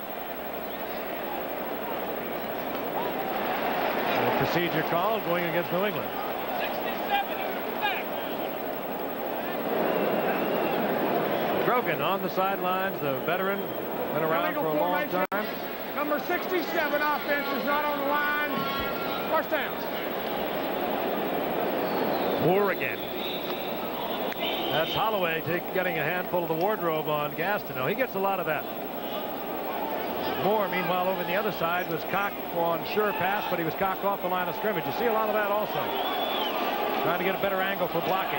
1st and 15, inside handoff. Craig James tries to cut it back, fumbles the football, but it's recovered. Recovered by number 76, Brian Holloway. Ooh. So the big man out of Stanford. Alert. Take a look at it again. It's a play that's fairly obvious going back to Gastineau's side. Gastineau thinking sure pass is going to take it inside. He's out of the play, but there's good pursuit on the part of the Jets and covered by the big man, Holloway, and a Jet is down and injured. Another one. It's Kyle Clifton, the linebacker, number 59. Well, they have been going down tonight.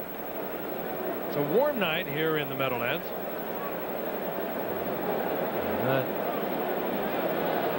Neither coach, and we talked to them at length, Joe Walton and Ray Berry, neither coach likes to play a Sunday game and then a Thursday game. I don't think any coach in the business likes to do it. Let's take a look at it again. Kyle Clifton, number 59. Nick right there, and I think that just, the artificial turf just held the foot, his left foot, and the knee buckled, the knee or the ankle. Dr. Nicholas working overtime tonight. He's out there once again looking at the left knee. And you can see the artificial turf catch the left foot and the knee buckle.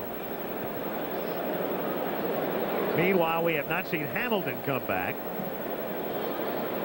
He had to take some stitches, a laceration incurred in the first quarter. But the strong safety has yet to come back for the Jets. Gastineau is back in. And so they work on Kyle Clifton. And again, we can tell you the Denver Broncos, with a victory over the Raiders the other day, taking on the Pittsburgh Steelers in the Steel City on Monday at 9 Eastern. One of the quarterbacks that we spoke of that went in that '83 draft to the Baltimore Colts at the time. He didn't want to go there, traded to Denver, and Allie is really fun to watch. He does something different in almost every game. Great athlete, and Denver seemingly never out of it when he's in it. They're a fun football team. 1 minute to go now in the first half. It is 2nd down and 17 at the 13-yard line. And the Patriots will button it up and give it to James, and he takes it out to the 20-yard line. So New England in a posture in which they appear to be content. The crowd wants the Jets to take a timeout. And they do. The Jets take the timeout on defense because they figure they can hold them on a 3rd and 11. Very decisive about it, were they? They rolled off about 8 or 10 seconds. They looked around, and finally they looked to the sideline. Somebody said take timeout, and they did. And you could do a lot of things down there. You can block a punt. You could get a turnover and have some time left on the board. And you could get a good punt return. Well, one thing, you have to take a charge timeout because of the injury. They had one earlier. Now this is their last one. So one of the reasons they didn't take the timeout there, or there was a little bit of confusion, is the fact they left themselves with no timeout. So what the Jets have to do right now is obviously stop New England on a 3rd and 11, then get the ball back. But when they get it back, they're out of timeouts. Cruz knee on Pipkin, and they will examine him at halftime. A Blue Cross report here tonight. Get the fife and drum out. Patriots started out, at least on their 3rd possession, as if they were going to pick apart the Jets secondary, but they have bogged down. The Jets have been limited to a couple of field goals, and now Easton brings them up on 3rd down and 11. And they'll be content to take a 1-point lead into the locker room at the half. Collins takes the pitch, and then they'll let the clock run down as far as they can at the 21-yard line. And the referee signals that the ball is ready for play. Meanwhile, as you can see, the game clock shows 30. The field clock is 6 seconds behind that one, so that's how much time the Jets will have.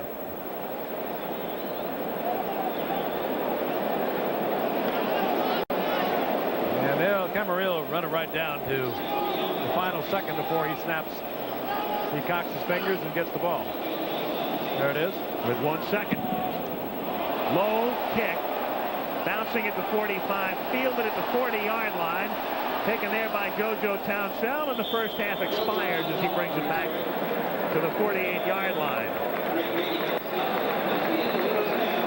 Not a Miss America type first half, folks. At halftime, New England 7, the Jets 6, and we'll be back after this word and a message from your local station. The Jets locker room will look like mesh. Safety, they're missing their running back, and they will receive the kickoff to begin the second half. Michael Harper and Kurt Sohn are back to receive for the Jets. 7-6. New England on top as Franklin starts the second half. Harper from the 3 to the 10.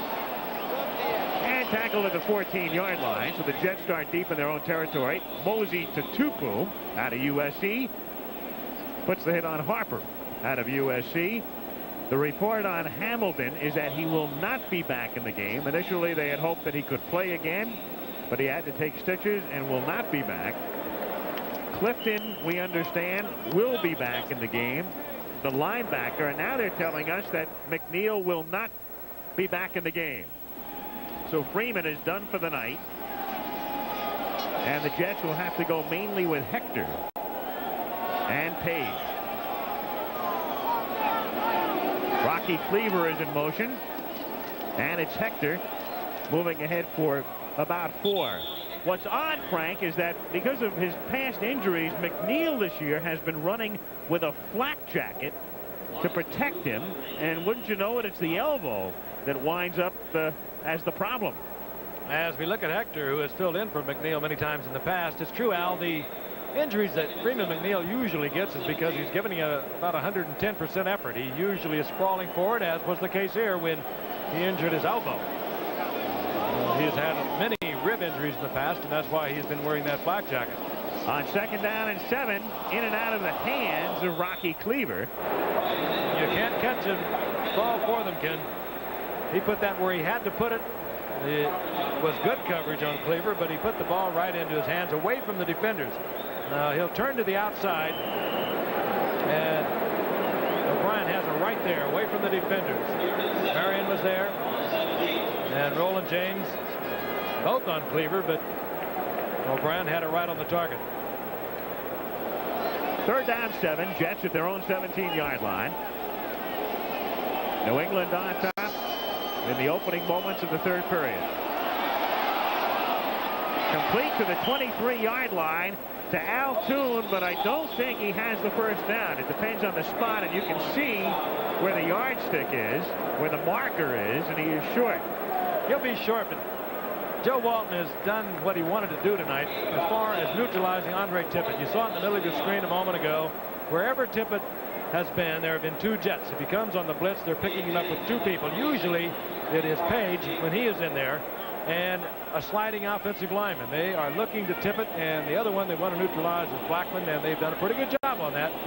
Pass protecting for Ken O'Brien. You saw Walton. He was looking at Toon in disbelief. He couldn't believe that Toon wasn't aware of how far he had to go for the first down. It's 4th and 1 with Jennings to kick. Not much distance here. Fielded at the 38-yard line by Fryer, and back he goes to the 33, but it's down. It's no fumble. It was down at the 33-yard line. They're saying the Fryer was down. And now they huddle, unless this is overruled. Nope, Fryer was down, and it will be New England's ball. Now they have a legal man down the field, so they're going to bring it back and do it all over again. That's Monger at the bottom of that pile, stripping the ball away from Irving Fryer. Page picks it up, but there is a flag down at the line of scrimmage, and I think New England wants to have the Jets kick it again. Jennings is not kicking well tonight. The New England Patriots have a good return man, even though they would have had the ball out of their own 34-yard line. They want to do it again. Remember the kicking team downfield, number 58, 4th down. That's Matt Monger. That's how you get down there and make the tackle. Moves it back to the 18. Makes it 4th and 6, and Jennings will have to punt again. Jennings with a 36-yard punt and then a 31-yard punt, and Fryer is near midfield. Stephen Starring will remind you, the New England wide receiver, hyperextended knee, he's out for the rest of the night. Jennings had an erratic day Sunday at Buffalo. Some of that was attributed to a swirling wind. He kicked here for so many years with the Giants. This time he connects pretty well, but it does not turn over and does not carry far. It's a high floating kick taken at the 37 by Fryer, and Irving moves it back to the 49-yard line. Good decision. Make him kick it over, and they picked up about 15 yards on it. They're up close to midfield.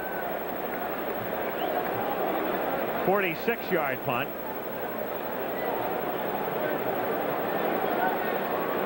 And Fryer brings it back to the 49-yard line. So 1st and 10 for New England at midfield. They lead 7-6. 12:56 to go in the 3rd period. Cedric Jones and Stanley Morgan are the wide receivers. Morgan is wide to the left. Jones to the right. James and Collins are the running backs. Eason throws over the middle and hits number 88, Willie Scott, at the 47-yard line. Working for Harry Hamilton in there defensively for the Jets. Hamilton went out with that laceration. We thought he'd come back, but apparently was up around the webbing of the helmet. He could not come back. But Lester Lyles, number 26, was in there for the Jets. Second-year man out of Virginia. Jets have been decimated in that secondary. I've mentioned it earlier. Over the past 3 years, they've had a hard time getting enough people out there to make up a secondary. And they lost another one tonight in Hamilton. Glenn went on IR this past week. 2nd and 5. Eason throws to Scott again to the 40 and a first down as he takes it to the 39-yard line. Willie Scott, the tight end again. You'll recall in the Super Bowl last year, Lynn Dawson, who would have been their number 1 tight end, was injured, and he is still rehabilitating that knee. They got rid of Derek Ramsey. They started Greg Beatty tonight. Hawthorne's hurt. There's Fryer, who was questionable coming into tonight's game because of his groin, and now he's got a toe problem, at least a minor one.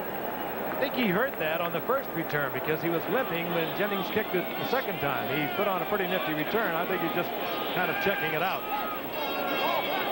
1st and 10 from the 39-yard line. Tony Collins goes nowhere. Joe Klecko is in on the tackle, 73. Klecko is busy. He is everywhere tonight. 10th-year man out of Temple. And the Jets are going exclusive with their 4-down line. They brought Bud Carson in a year ago to install the 3-4. They really do not have the linebacking for the 3-4. And they use a lot of this 4-3. So that's what they're in right now. 2nd and 10. Quick toss. James cuts back. James down the sideline and chased out of bounds inside the 25-yard line by Davlin Mullen. Nifty bit of running there by Craig James. That's the kind of running we talked about earlier. You just don't think Craig James is going to do that. He sort of moseys out into the flat. He dipped it up. It looked like he was going to take that off tackle. Dipped to the outside, and he doesn't have that great speed, but all of a sudden he's there. Shaken up is Ron Wooten. Appears to be relatively minor. Guy Morris comes in to replace him. Wooten, the left guard, to the right guard. The left guard tonight, Paul Fairchild, and he's the man taking over for John Hanna, retiring after 13 great seasons. 1st and 10 from the 24-yard line. Stopped at the line of scrimmage. Lester Lyles pouncing on James. Again, he's in there for Hamilton, and the Jets will play him behind that 4-3 line. They'll play him almost up on the line of scrimmage, almost like a linebacker. That's where they, of course, have been playing Hamilton. Now they have Lyles in there, and it's really a makeshift secondary. And so far, Tony Easton has not been able to exploit it. They opened up tonight with Bobby Humphrey. He's never played much cornerback. Certainly his first start. He was a wide receiver a year ago. Kerry Glenn, another cornerback, went on IR this past week. Harry Hamilton is gone for the night. It's really makeshift back there. On 2nd and 11, thrown over the middle, a flag goes down. It's Stanley Morgan making the catch for not much of a gain, and Liano makes the tackle. Tom Dooley is the referee. And it's against the Jets. You saw the graphic that indicated, interestingly, every Super Bowl loser since '69 has gone to the playoffs. But what about the winners? Well, if you follow the sport closely enough, you'll know that Holding, 48 defense, 1st down. Bobby Humphrey is the man. You will know that 3 of the last 6 Super Bowl winners did not go to the playoffs. Pittsburgh in '80, then the Oakland Raiders in '81. They were still in Oakland then. And the 49ers in '82 did not go to the playoffs. Not much through the air for either team thus far tonight. 1st and 10 after the call as Eason gives to Collins, and he's wrapped up. Sandwiched by Lyles and Clifton. As you can see, Clifton back in the game and making his presence felt after being shaken up in the first half. The Jets in their secondary have Russell Carter on the corner. He's the only one they planned on being there tonight. Rich Miano is a free safety. Lester Lyles has replaced Hamilton, a strong safety. And Bobby Humphrey is over in the corner. Davin Mullen, and Humphrey is now out of there. 2nd and 12. Mullen is covering Morgan. And Eason goes that way. And Morgan makes the catch at the 11-yard line. Stanley Morgan. He has been spectacular tonight, working first against Humphrey, and then they brought in Mullen.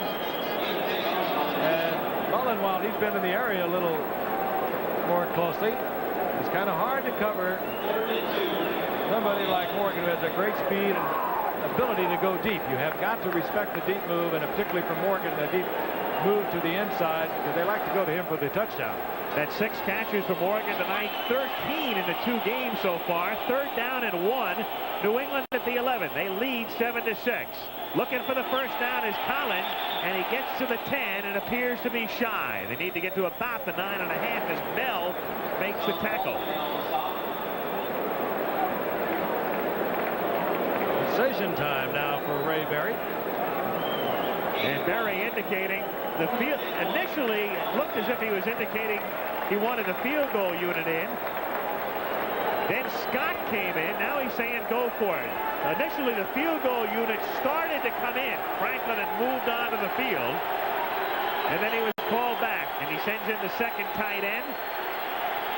The Jets send Rudolph in. Ben Rudolph up front. Fourth down and a half a yard. And Easton calls timeout. He did not like what was going on. He'll walk over to talk to Ray Berry in the sidelines and also to Steve Grogan. We'll see what happens when we come back. It's all right to trust people. Down and half a yard to go for the Patriots, who have opted to go for it.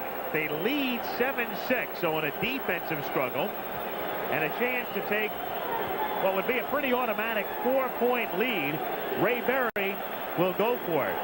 And it was Ray Berry all the way. I believe the Patriots, they almost automatically went out there as a field goal unit, and Berry pulled them back.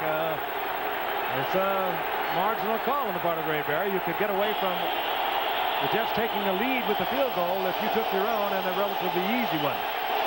Collins and James behind Eason.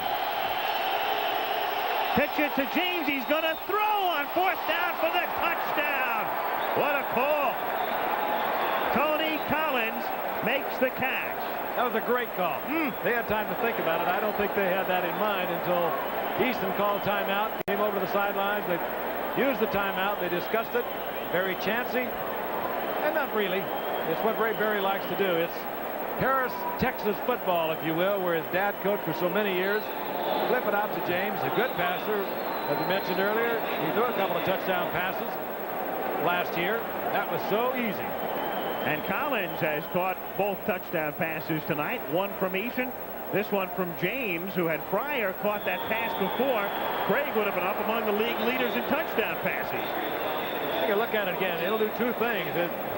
It could really take a lot of wind out of the Jets. They have not been able to get anything going to begin with. Good block by Wooten out in front for James, and he just lofts it up there. Collins all alone, nobody thinking that they would come with this. An easy touchdown for New England, and this could hurt the Jets emotionally. All right, let me have your attention, guys. Assignments for today. This Bud's for all that you do. Like many before, you came here asking for just one thing, a chance. They are. They've been the terrific tandem for the Patriots tonight. Collins with 2 touchdown receptions, and Craig James with a touchdown pass, and he should have had the other. Irving Fryer dropped the perfect pass in the first half. New England on top 14-6. James now in his career has thrown 4 passes, 3 for touchdowns, and the other was the Fryer drop. Sohn takes the kick at the 2 and brings it back to the 22. It's amazing how this works. The Jets obviously know that James throws the football. He threw it twice last year, 2 touchdowns. Threw it earlier tonight.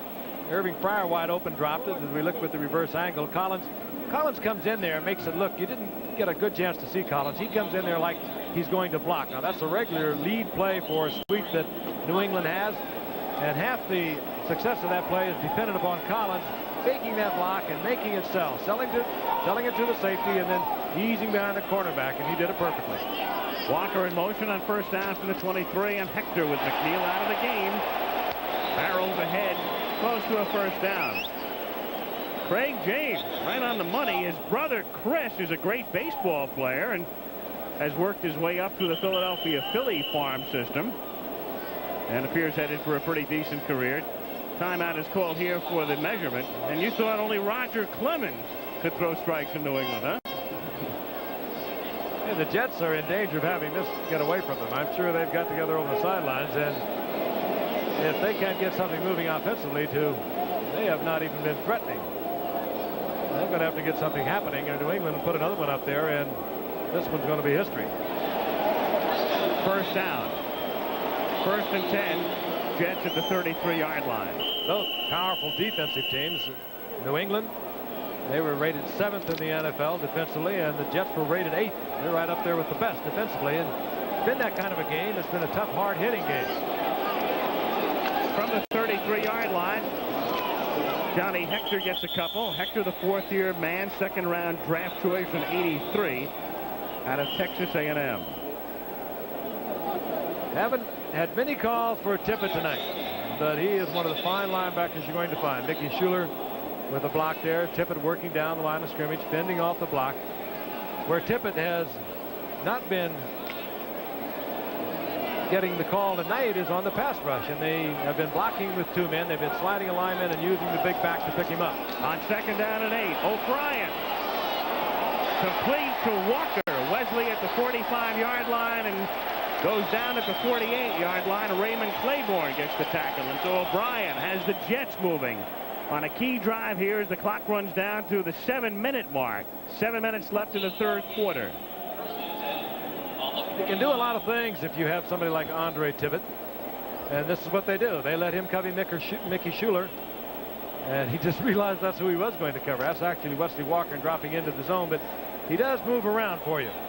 He's very quick for a big man. He goes about 240 pounds, 6'3", but he has been neutralized tonight. On 1st and 10, O'Brien throws incomplete. He goes Walker's way again, and Walker that time covered by Claiborne, so Claiborne's sticking with Wesley no matter where he lines up. And that time you had Tippett hurrying O'Brien. Let's watch him again. Trying to pick him up. They're trying to pick him up with the big lineman. Dropping out there is McElroy. You pay the price when you're that caliber of superstar. Tippett was 16.5 sacks a year ago. You're going to get double coverage almost every time. 2nd and 10, and O'Brien. There he is. Down he goes, and Tippett. And we've been watching him on the preceding plays, and he picks up the sack here at the 41, and we'll watch him again isolated. He just runs right over the blocker that was assigned to him, and then ran right over a back. Let's take a watch. Now he takes a little hip step, and that throws the defensive back who's trying to, or the offensive back who's trying to block him, Hector, off.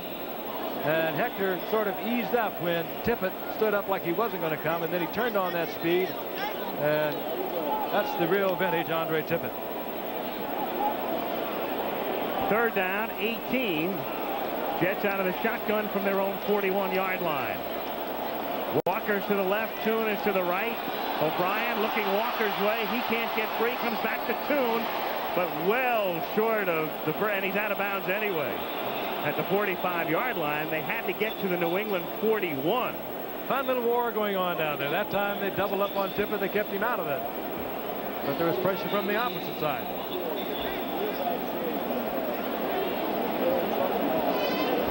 Brian trying to get it to Toon. He has to come down with both feet, of course. There's one. Did he drag that right foot? It's pretty close. But still, even had he caught it, it would have been a 4-yard gain as it turned out. So it's academic right here. And Jennings is in the kick. And apparently the replay comes into use here, so they will make a ruling on that call. And you'll see it from the reverse angle here. Here comes another angle, which they'll be able to look at. I think they're going to give it to him, probably. It looked as though he had it. Art McNally is running the video unit up here. He's the head of officials in the NFL, and it does look like he had that toe down. Now, this was not the replay they'll look at, however. They'll look at the other one. Well, they can look at this one as well, and that's why they're waiting right now. They have 2 machines up there. They record what we call the line copy, which is what you see as it's being played. And then they can record on the other machine the replay. And we'll give them a selection.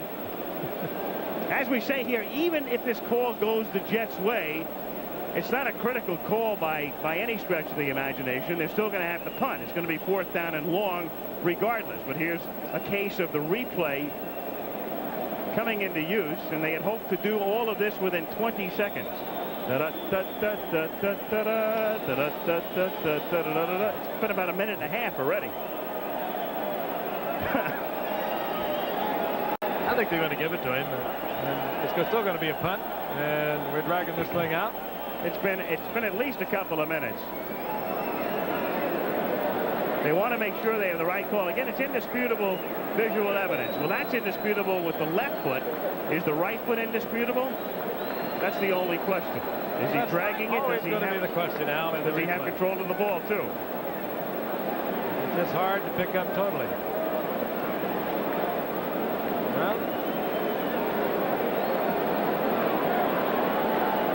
Well, here's a case where you still work the bugs out on this thing.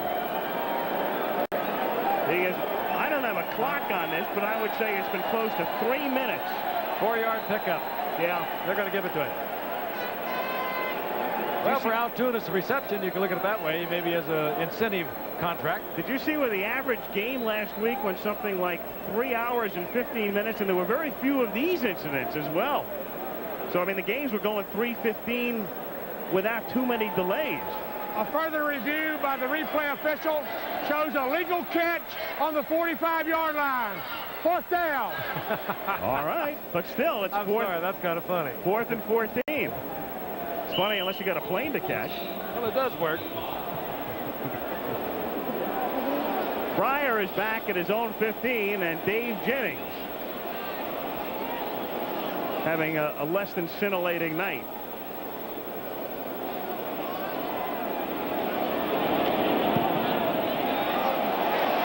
He hit that one. Pryor's going to let it bounce, and it goes through the end zone.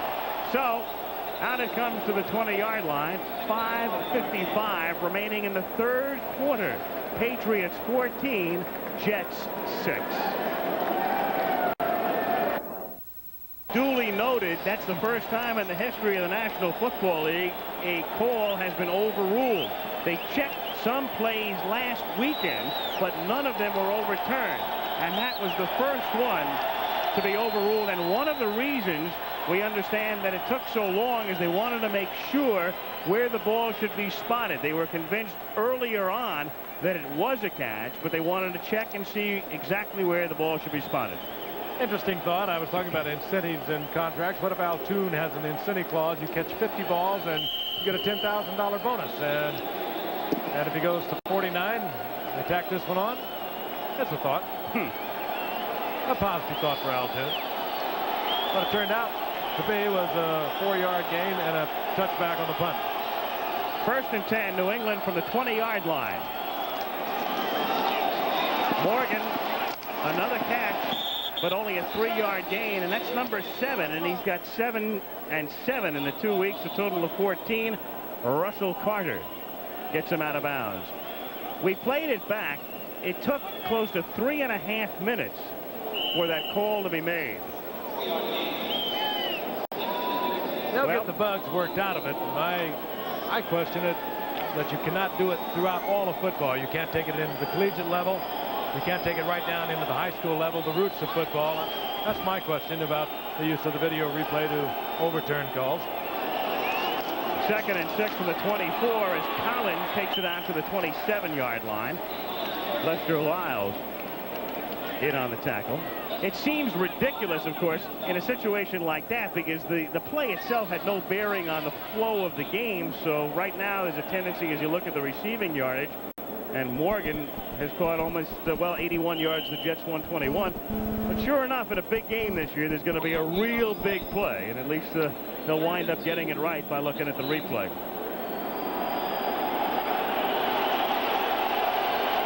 Third down and 2. At the 28, and the Patriots from the shotgun on 3rd and short, and it's Beatty, the tight end. There's a flag down. Beatty has a 1st down. He's tackled by Russell Carter, and there's a flag on the other side of the 27. 4:59 to go in the 3rd, and it's against New York. Beatty had the 1st down, and now they will pick it up for certain. Strange game. Illegal use of hands. Number 48, defense. 1st down. That's Bobby Humphrey, the cornerback, but it's strange in the sense, Al, when we watched the 1st quarter, both teams came out. There was fire in the eyes. They were breathing flames, and then everything died. And you have to kind of wonder about the Sunday to Thursday syndrome, if you will. It's tough to get up, particularly all that emotion you have for the opening of the season, and then you got to get it back up 3 days later. 4 days later, it's tough. 1st and 10, New England from the 33-yard line. Collins, 35-40 and out of bounds at the 42-yard line. It's a game that started with a fumble by New England, and then the Jets had a 1st and goal, you'll recall, on their very first offensive play, and then they fumbled. Page coughed it up. Then a couple of punts, then a nice New England drive. then a decent New York drive that ended in an interception, and then back and forth, and not much form or substance to the rest of the first half. The defenses have pretty much predominated. Craig James with a touchdown pass here in the second half, and it's 14-6 New England with 4:31 to play in the third. This is Mosey Tatupu, who takes it out to the 45-yard line. Mosey Tatupu out of the University of Southern California, a la Frank Gifford, one of 38 Trojans currently playing in the National Football League, by far the most of any school. And second, surprisingly, what? The University of Washington. Shockingly, in a way. Not that Washington doesn't have a good program, but you could guess for a long time before you'd come up with the Huskies. People would say Notre Dame or Michigan, Penn State, but nope. SC first and Washington second. Washington with 28. First down from the 45-yard line, and it's Morgan making his 8th catch of the night. Boy, he's great. Russell Carter covering on the play. That's 15 catches in a game and 3 quarters for that man who suffered a concussion last week. Let's watch the pressure from Klecko. This was a well-thrown ball by Eason. Morgan took a long time to make the out move against Carter, and Eason kind of put it up there, never saw it completed. Carter at this point is totally befuddled as to where Morgan's going to go. Had Eason a little more time to deliver the ball, this could have been a much bigger gainer. Morgan had to wait for it, but that'll tell you how much he had beaten Carter. Oh, he's still got it in his 10th year, no question about that. He was in triple figures on Sunday with his 7 catches. First and 10 from the 33-yard line. Oh, there he is again. For Morgan again, but he undershoots him. Morgan was there, and he was free, and he'd beaten Mullen, but Eason couldn't get it to him. Second down and 10. 2:57 to go in the third. Concussion took him out of a game only this past Sunday. He is wide open. He has spun Mullen around all night long. And he has had equal success, as we saw a moment ago, over in the other corner against Russell Carter. But he's beaten the best over his career. 10 years, I mentioned. He has the highest average per reception in the NFL. Second and 10 New England. His career has been a remarkable one for Stanley Morgan. Ducked off for James. And when you throw James a lateral, you always have to think about the pass as Lester Lyles comes up to make the stop.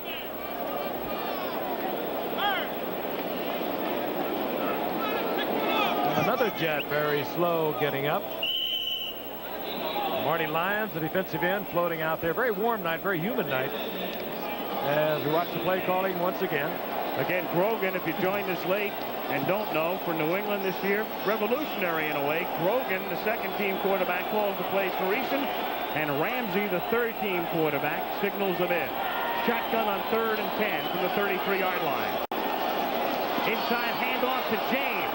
James turns the corner, gets inside the 30, the 25, to the 23, and that's very close to a first down. You can see the marker. Let's see where they spot it now. And from this angle, it appears he's got it. There goes Berry over to take a look. And Dooley calls time. He sticks there across the field, so they'll bring him in, but it does appear as though he has it. Again, is Craig James. It just doesn't look like he's doing what he's doing. He is a very controlled runner. Now watch this. He doesn't take it out of bounds. Breaks it back inside, and he knew exactly where he had to be to get that first down. A lot of runners would have sprinted and taken that out of bounds, and they wouldn't have come close to the first down. But James knew exactly where he had to be to get that first down. By the length of the football, and the Patriots keep moving. 1:58 to play, third quarter. New England on top, 14-6.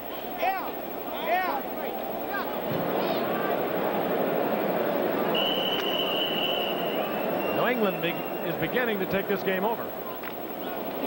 Sort of seesawed back and forth through the second and third quarter. Nevertheless, they still only have the 14-6 lead. It's vital for the Jets to stop them on this drive. What they need is a turnover. They need to get something happening offensively. Tatupu cuts it back and turns what would have been no gain into a pickup of about 5, getting to the 18-yard line. Tatupu is another one of those New England Patriots that Ray Berry talks about as team players. Tatupu has been around a long time, 9 years now out of USC. Started a couple of games, and mostly he's been a special teams and a backup man, but he plays this thing 100% every time he's on the field, no matter what it is, on a punt return team, a kickoff team. He gets an opportunity to play now for Collins and gives it the total effort. And that's what Ray Berry says he has, a bunch of players who totally subordinate the individual self to a team effort. 2nd and 4, and the durable one, Tatupu, is stopped for no gain that time by Crable. When we talked about McNeil and how Freeman has missed so much action, as you look at Crable, who stops Tatupu, Tatupu is a man who has not missed very much action in his 9 seasons at New England, playing in his 124th consecutive game tonight. Joe Flacco is limping off the field for the Jets, and he has been replaced. I don't know whether he's just out of gas. He was limping. It looked like something was wrong with the right leg. 3rd and 5. Penalty marker is down as James has the first down out of bounds at the 8-yard line. But a flag was thrown on the play.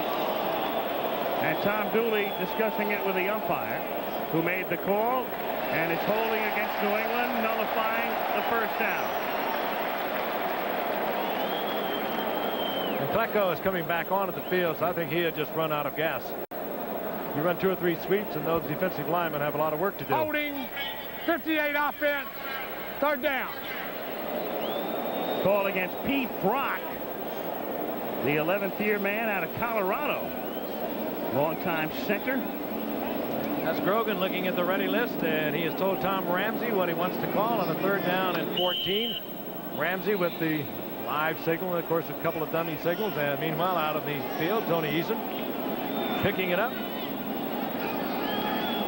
Passing it around to his friends, and here's what Grogan wants the Patriots to run. 3rd down, 15 from the 28-yard line. Grogan going for Morgan, and just off his fingertips. The pass slightly overthrown, and then Morgan gets racked up. That was what you might call incidental contact. That'll make a highlight film. Davlin Mullen was the man. Davlin Mullen is going to have 86s in his sleep tonight. This was just off his fingertips. Well thrown ball. Ordinarily Morgan would come down with this. He has great hands. Tough catch, but he's caught tougher ones. Now Franklin in a 45-yard field goal attempt.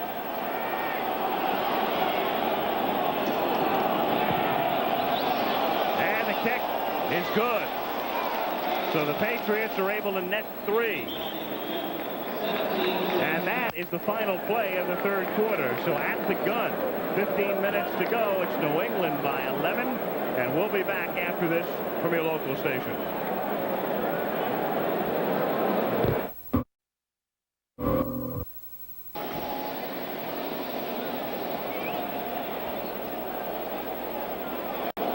We're at Giant Stadium in East Rutherford, New Jersey. Al Michaels and Frank Gifford, our special Thursday edition.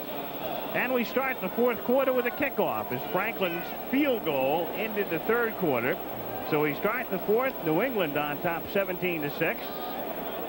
The winner will be the only unbeaten team in the AFC East with a mark of 2-0 as Franklin comes forward to start the 4th quarter. Sohn fields it at the goal line, goes into the end zone, hesitates, and that was a bad move. Sohn didn't know which way to go. Bowman in to make the stop. I have a feeling Sohn didn't know if he'd made the catch in the end zone or out of the end zone, and by the time he decided, he figured I better come out of here.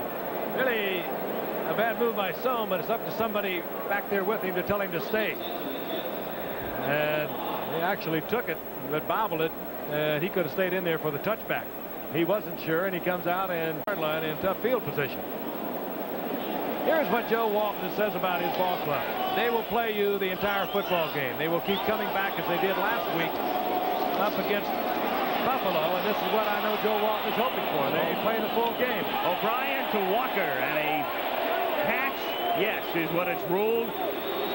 to Toon rather at the 18-yard line to Al Toon. First down. Playing, of course, without Freeman McNeil earlier in the ball game. If you were not with us, this was Freeman McNeil, the Jets' outstanding running back. A typical McNeil maneuver, trying to get extra yardage, trying to get the first down. The right hand goes down. And McNeil on top of it with a Patriot on top of him. The diagnosis, a sprained right elbow. He did not come back after he went in at halftime. First and 10 from the 17-yard line as O'Brien comes out of the pocket, throws cross grain, and is lucky that wasn't picked off. And Toon, in essence, becomes a defensive back to keep Claiborne from making the catch as O'Brien goes down. He was shaken up also. Second down. O'Brien sacked 62 times a year ago. That's a reputation you build, I guess, by everyone says how tough you are. Rather impressive for the Patriots. 7th ranked defense of a year ago. They're playing with a lot of injured players. Ben Thomas, the defensive left end, can't go tonight with a neck and shoulder injury. Aaron Barris had a very sore foot. They wondered how long he could go tonight. He's played outstanding football tonight. Mike Ruth, the nose tackle, unavailable with a sore knee. They're very thin tonight. Second and 10 with Toon in motion from the 17. O'Brien drops it off for Hector. He's got some room. 20, cuts back 30, and Hector to the 37-yard line and out of bounds. Dennis Owens making the tackle. So the Jets trying to mount this drive from their own 5 as Johnny Hector, who caught 17 last year, as you can see. Again, you have O'Brien looking downfield, nothing happening there. He reads the defenses very quickly, more quickly than he did a year ago when he was sacked 62 times. They worked with Zeke Bratkowski, the quarterback coach, off-season in getting O'Brien to read a little more quickly. They've also moved the offensive line around, changed things around. They moved McElroy over to the right side, Jim Sweeney from guard to left tackle. They are trying to keep O'Brien a little more healthy. Let him get rid of the ball a little more quickly. Hector takes it out to the 39-yard line. Gain of a couple. He could never, I don't think, go through another season of 62 sacks. He was fortunate to get through last year, being hammered as he was, and they have tried to correct it for him.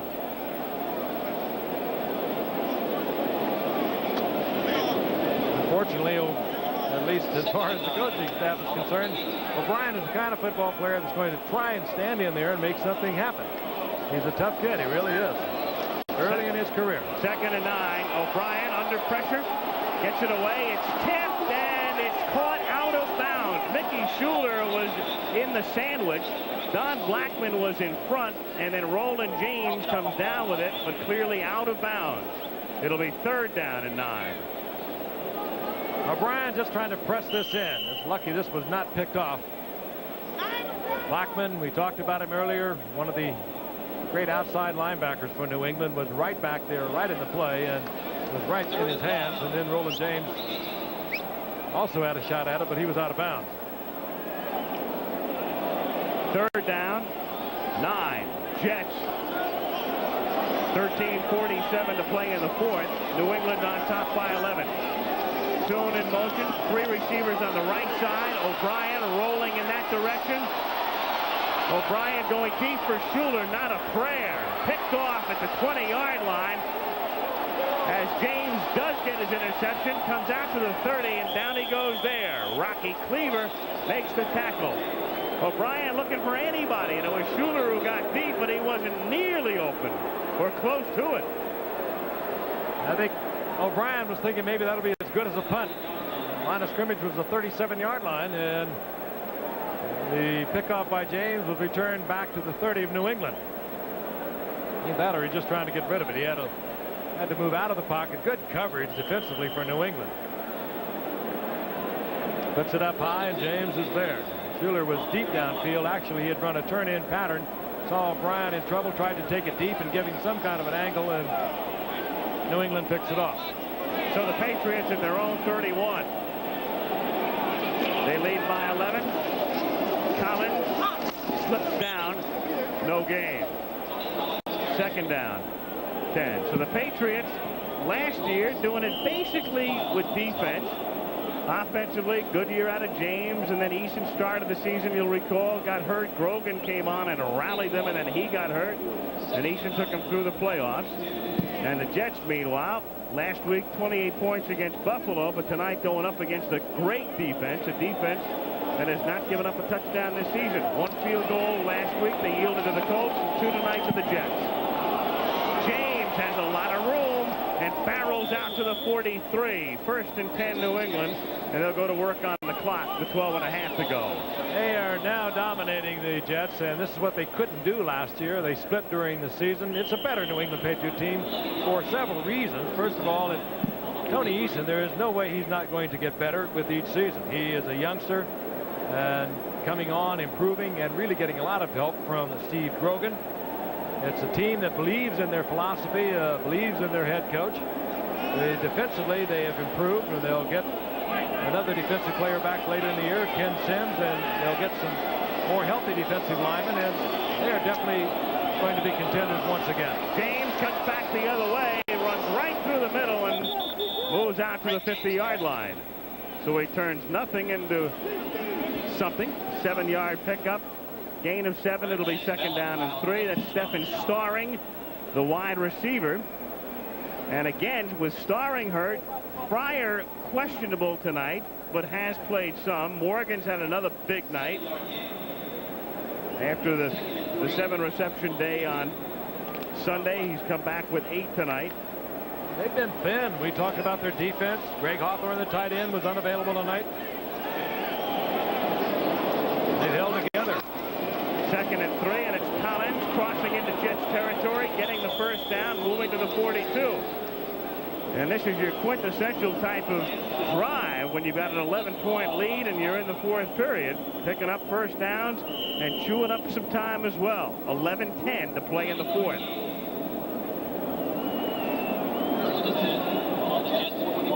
Terry Holmes is in defensively for the Jets. Of course, he has only had a couple of days to work out. Number 47, former Jet that went off to the USFL for a couple of years. Sprained his ankle on the very first day of practice, August the 31st. From the 42-yard line, it's Tutupu. Loss of a yard. It'll be 2nd and 11. Flecko and Lyons in on the tackle. Grogan checking the play chart, and again Ramsey. And Ramsey, for a number 3 quarterback, we're talking about depth. We watched him play the whole Hall of Fame game against St. Louis. He'd be number 2 at a lot of places and number 1 at a few. He was superb in that game, in a game where everything, all the timing is always off in that Hall of Fame game. He had a tremendous day. That was about the last time Ray looked at him, because he wanted Eason to get the work in the preseason. Collins on 2nd and 11 goes nowhere. So it's 3rd down and 10, but we're under the 10-minute mark now as Kyle Clifton makes the tackle.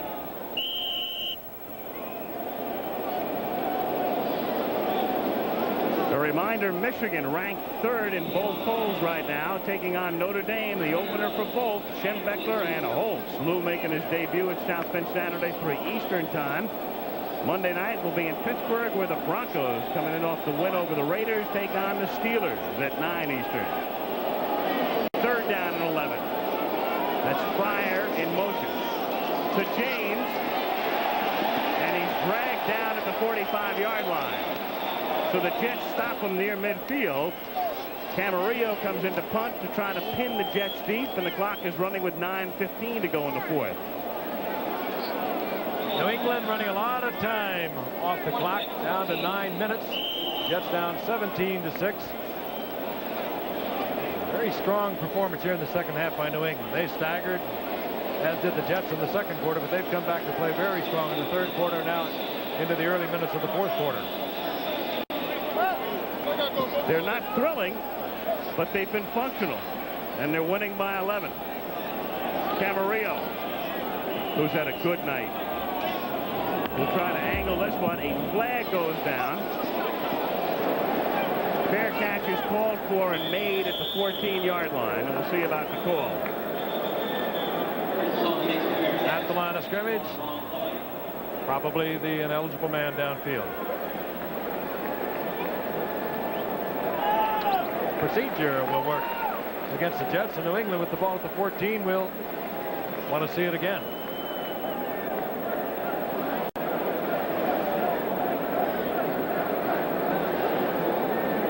Illegal formation. The right side was not up on the line. Fourth down.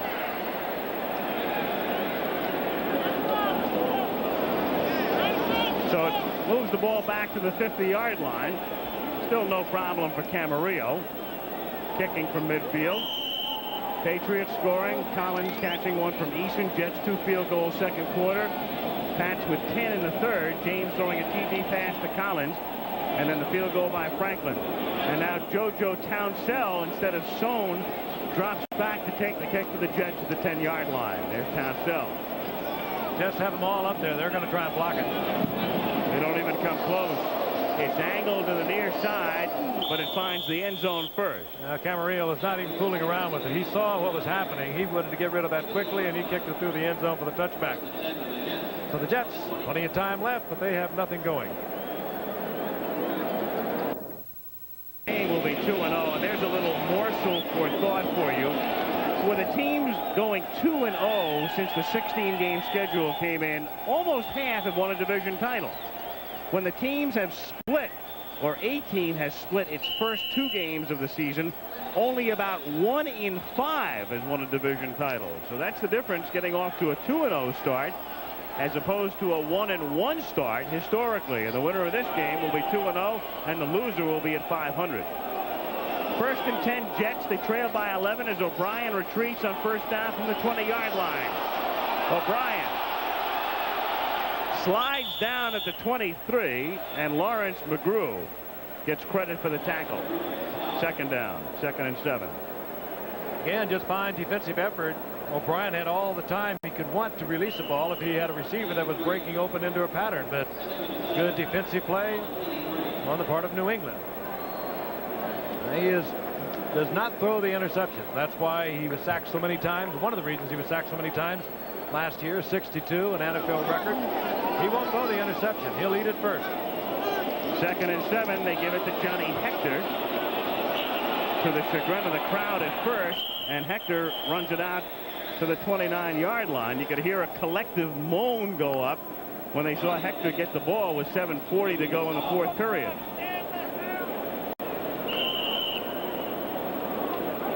Did I say you saw a collective moan or heard? Well, you did both, actually. New England defensively, they've just taken away Wesley Walker tonight. He of course has the great speed. They have taken Wesley Walker out of the offensive game plan for the Jets tonight. They've done a terrific job. They have not been pressuring O'Brien, but they have been covering the receivers, and they've covered them well. 3rd down and 1. Cleaver in motion, and it opens a hole for Page over the right side, and he has the first down. 1st and 10 at the 32-yard line. This telecast is presented by authority of the National Football League. It's intended for the private use of our audience. Any rebroadcast or other use of this telecast without the express written consent of the National Football League is prohibited. You know, Al, we see New England a couple more times this year, and one of them could mean an awful lot. December the 22nd, we have them against Miami, final game of our Monday night season. First down from the 32-yard line. One-hand grab by Schuler. He gets to the 50 and into New England territory and out of bounds at the 47. Fred Marion with the stop, and we have exactly 7 minutes to go in the 4th quarter. That's another man I know O'Brien would have liked to have been going to a little more frequently tonight, Mickey Schuler, but I'm sure he was a principal target on many plays which O'Brien had to check off or had to move out of the pocket. They've just been covering them well, particularly taking Wesley Walker and Schuler away from O'Brien. That time he gets a good pickup, and while everything is not dead, trailing 17-6, we have 7 minutes remaining. 1st and 10 from the 47. He's going deep for Walker. No. Lepet was right with him, and he had to throw it. He had to throw it far beyond Walker. Lepet providing the coverage here. Here's Walker, great speed. Lepet right there. O'Brien would have had to throw the perfect pass, a very timely little bump also by Lepet. You see more and more of that in fewer and fewer flags. They allow those defensive backs to do a lot more than they did a couple of years ago. Strong defensive showing for New England tonight. Again. Second down and 10 for the 47. Fake to Hector. O'Brien stays in there, and then the throw is incomplete, intended for Rocky Cleaver. And that's excellent coverage by Roland James. He was man for man. Blitz was on. He had single coverage. And it just forced O'Brien to have to throw the perfect pass or allow the deflection or possible interception. Roland James has been around, like Morgan from Tennessee. Came up a #1 draft pick. Started out as a cornerback, has turned into one of the strong safeties in this league. 3rd and 10. Jets at the 47. New England on top 17-6. Over the middle for 2. We got a penalty flag, but again, Toon does not have the first down. His forward progress nets him about 5, and a flag. Probably a hold right in the interior line.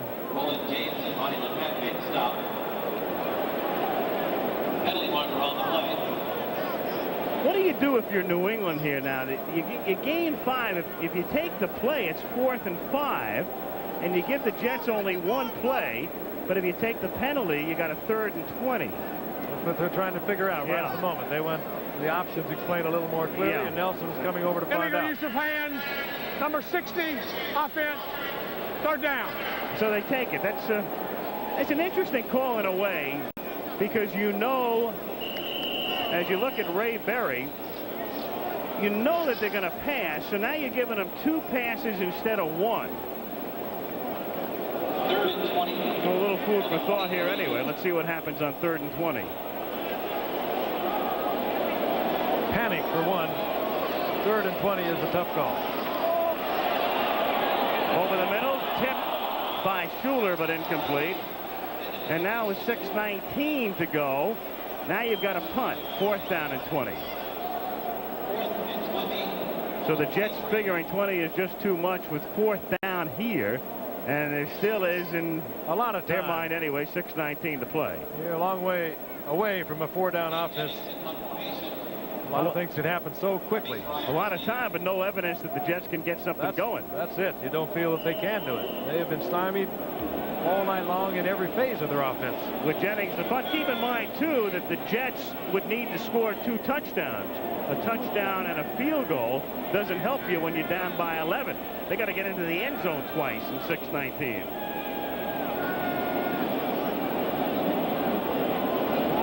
And it's a short snap and a fake punt, and that doesn't fool anybody, and Page gets ripped. And with a coup de grace. Oof. In this situation, trailing 17-6, it's hard to think that New England wasn't looking for something either from Dave Jennings or something like that. That didn't even begin to work. Back to the drawing board, Jordan. Joe, we need a new one.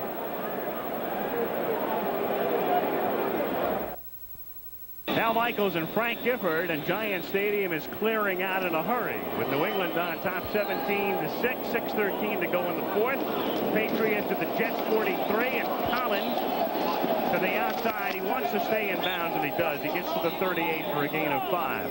So for the Jets, a very frustrating night. It began so inauspiciously for them. As you take a look at the last call, they had a 1st and goal after a New England fumbled, and then they fumbled it right back. And there's the fake punt. And nothing. Tony Page, and New England looking for all of that. Ed Williams, I'm sure they talked about it before they came out onto the field. Let's look for something strange. What you would have suspected that they were going to do anything at all, it would have been perhaps a Dave Jennings pass, because they had extremely long yardage.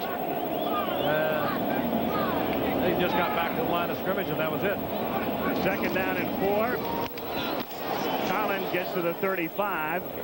Our producer Ken Wolf telling me to report on Freeman McNeil. He's at Lenox Hill Hospital.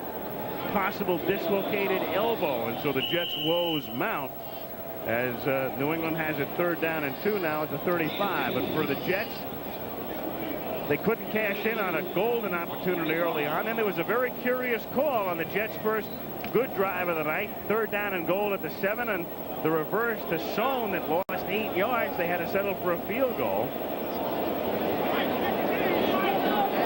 And the fake punt that went nowhere here. 3rd down and 2.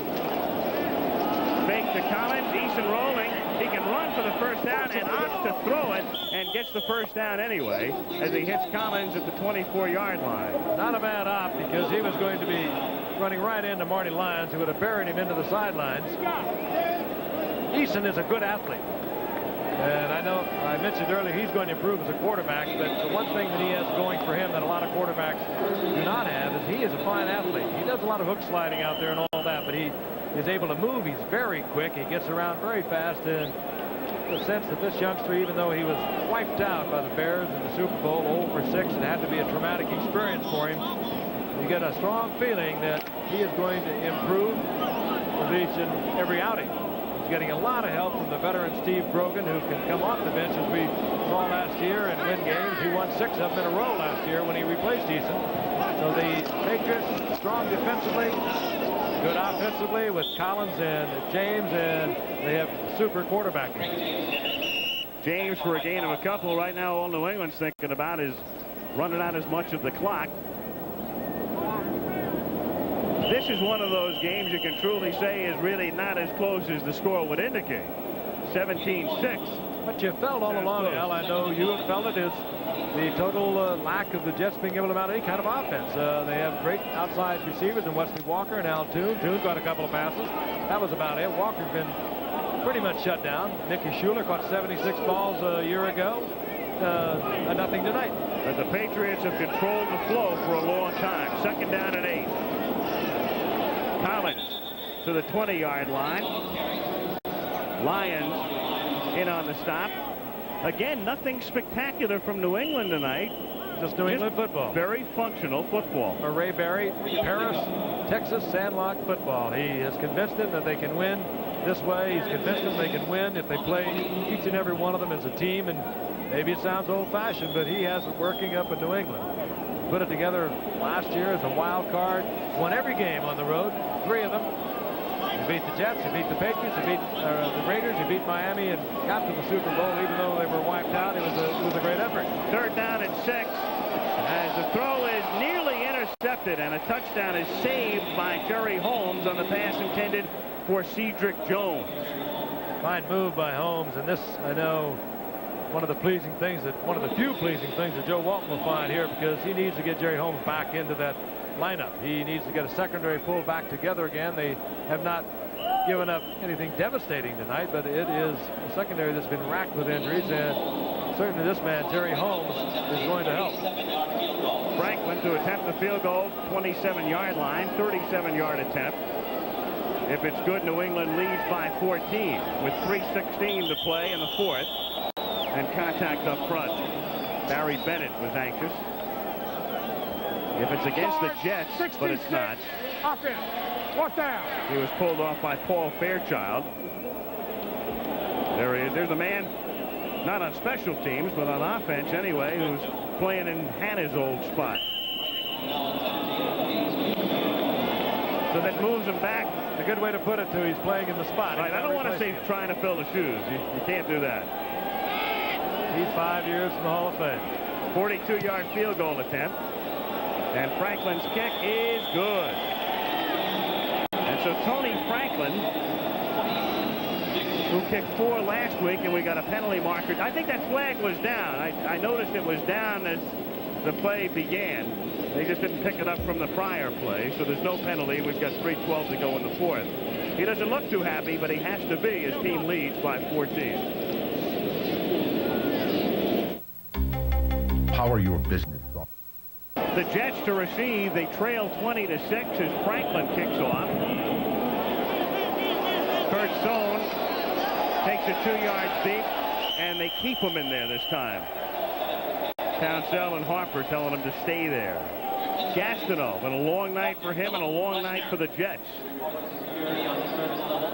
The knee that he hurt earlier in the game is going to be sore tomorrow. He came back in after missing 3 or 4 series and played well.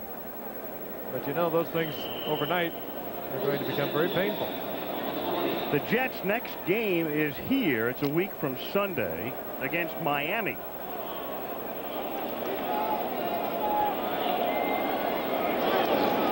O'Brien back to pass on 1st down to Rocky Blygen as the pass is tipped And he gets it out to the 24-yard line. 2nd down and 6, and they better unscramble in a hurry. The Jets have all of their timeouts left as we're under the 3-minute mark.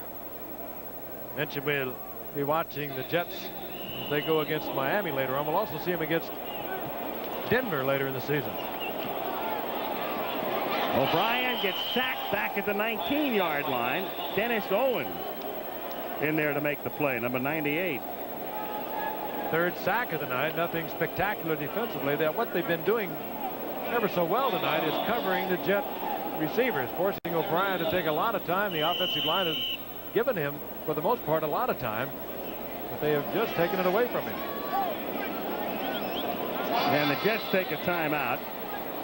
New England's next game is against Seattle a week from Sunday, as O'Brien calls the first of the 3 timeouts for the Jets, who trail by 14. We'll be back. Grogan, the man on the left, the number 2 quarterback, and the man who's called the plays tonight.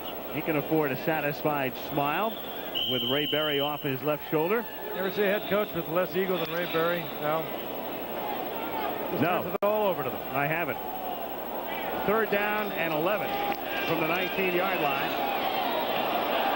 O'Brien sacked back at the 10. Mike Ruth, the number 2 draft choice right there out of Boston College. Speaking of draft choices, one thing we haven't mentioned tonight is the Jets are forced to punt. None of their draft choices is on the 45-man roster. 0. Mike Haight, who was number 1, is on injured reserve, and they got a couple of others on IR, but everybody else was gone. Ruth, we didn't think we'd see tonight. He's playing with a sore knee. There's a lot of the Patriots had nicks coming into this game, and there's a whole lot of Jets have big nicks going out. Been a devastating night injury-wise for the Jets. You know things are going bad when you're down to almost 2 minutes to go. You trail by 2 touchdowns and you have to punt. But that's how deep they were and how far they had to go on 4th down, and the Patriots will take over at the 47-yard line. Even the punt took a New England bounce. So the Patriots ready to run out the clock at the 2-minute warning, which comes with 1:53 to go. Something we said, Al? Or is it your deodorant? They're gone. Your friends are. Gonzo. There were 76,000 plus. And most of them are long gone. Been a methodical night for the Patriots. They haven't been terribly spectacular. They made the right calls at the right time. A 4th down short situation. They go with the option pass successfully. James getting it to Collins for the touchdown. Everything has worked for them, and in not a spectacular way. James stopped for no gain, but doesn't really mean a thing. And the Jets will take a timeout if they so desire, but they opt not to, at least at the moment. They have 2 remaining. And we can tell you that coming up on Nightline, a TV news producer locked up for refusing to turn over videotape to a grand jury. Ted Koppel talks with the man who went to jail to protect his sources. That's tonight on Nightline. Following your late local news. 2nd down and 10 from the 47. Collins across the 50 to the 48-yard line. Down to 1:10. And as much as Ray Berry did not want to play this game, and he was very open about it, he's very candid when you talk to him. He does not like to play Thursday football. Most coaches don't. He put together a pretty good game plan for this game tonight. He got his men to play. He can do that in an unusual way. He's very low-key. He's very quiet. He talks to them in a very personal way, as Al has mentioned earlier. Will not even consider talking about the problems of the team from a year ago. I'm sure he's discussed it many times with them. This is just a together bunch of football players, and they believe in Ray Berry's philosophy of football, and you see it being borne out on the field tonight. And there were a lot of people who thought that the Patriots were a team fraught with dissension and problems and the rest. Don't tell the Colts and don't tell the Jets. Monday Night Football, produced by Ken Wolf, directed by Chet Forty. Our technical director, Joe Chavo. Associate director, New Barstone. Technical manager, Bill Freeberger. Unit manager, Ed McKenna. Telecommunications Manager Jim Lacat, Chaz Wiseman, Bruce Clark, the assistants to producer Steve Hurt. For the graphics and research from downstairs, and our thanks to Kelly Hayes. Our spotter, George Hill, our statistician up here, as Gastineau reflects the mood of the Jets as he makes a slow and weary exit off the playing surface at Giant Stadium. It's been a long night. So the final score, the New England Patriots 20 and the New York Jets 6.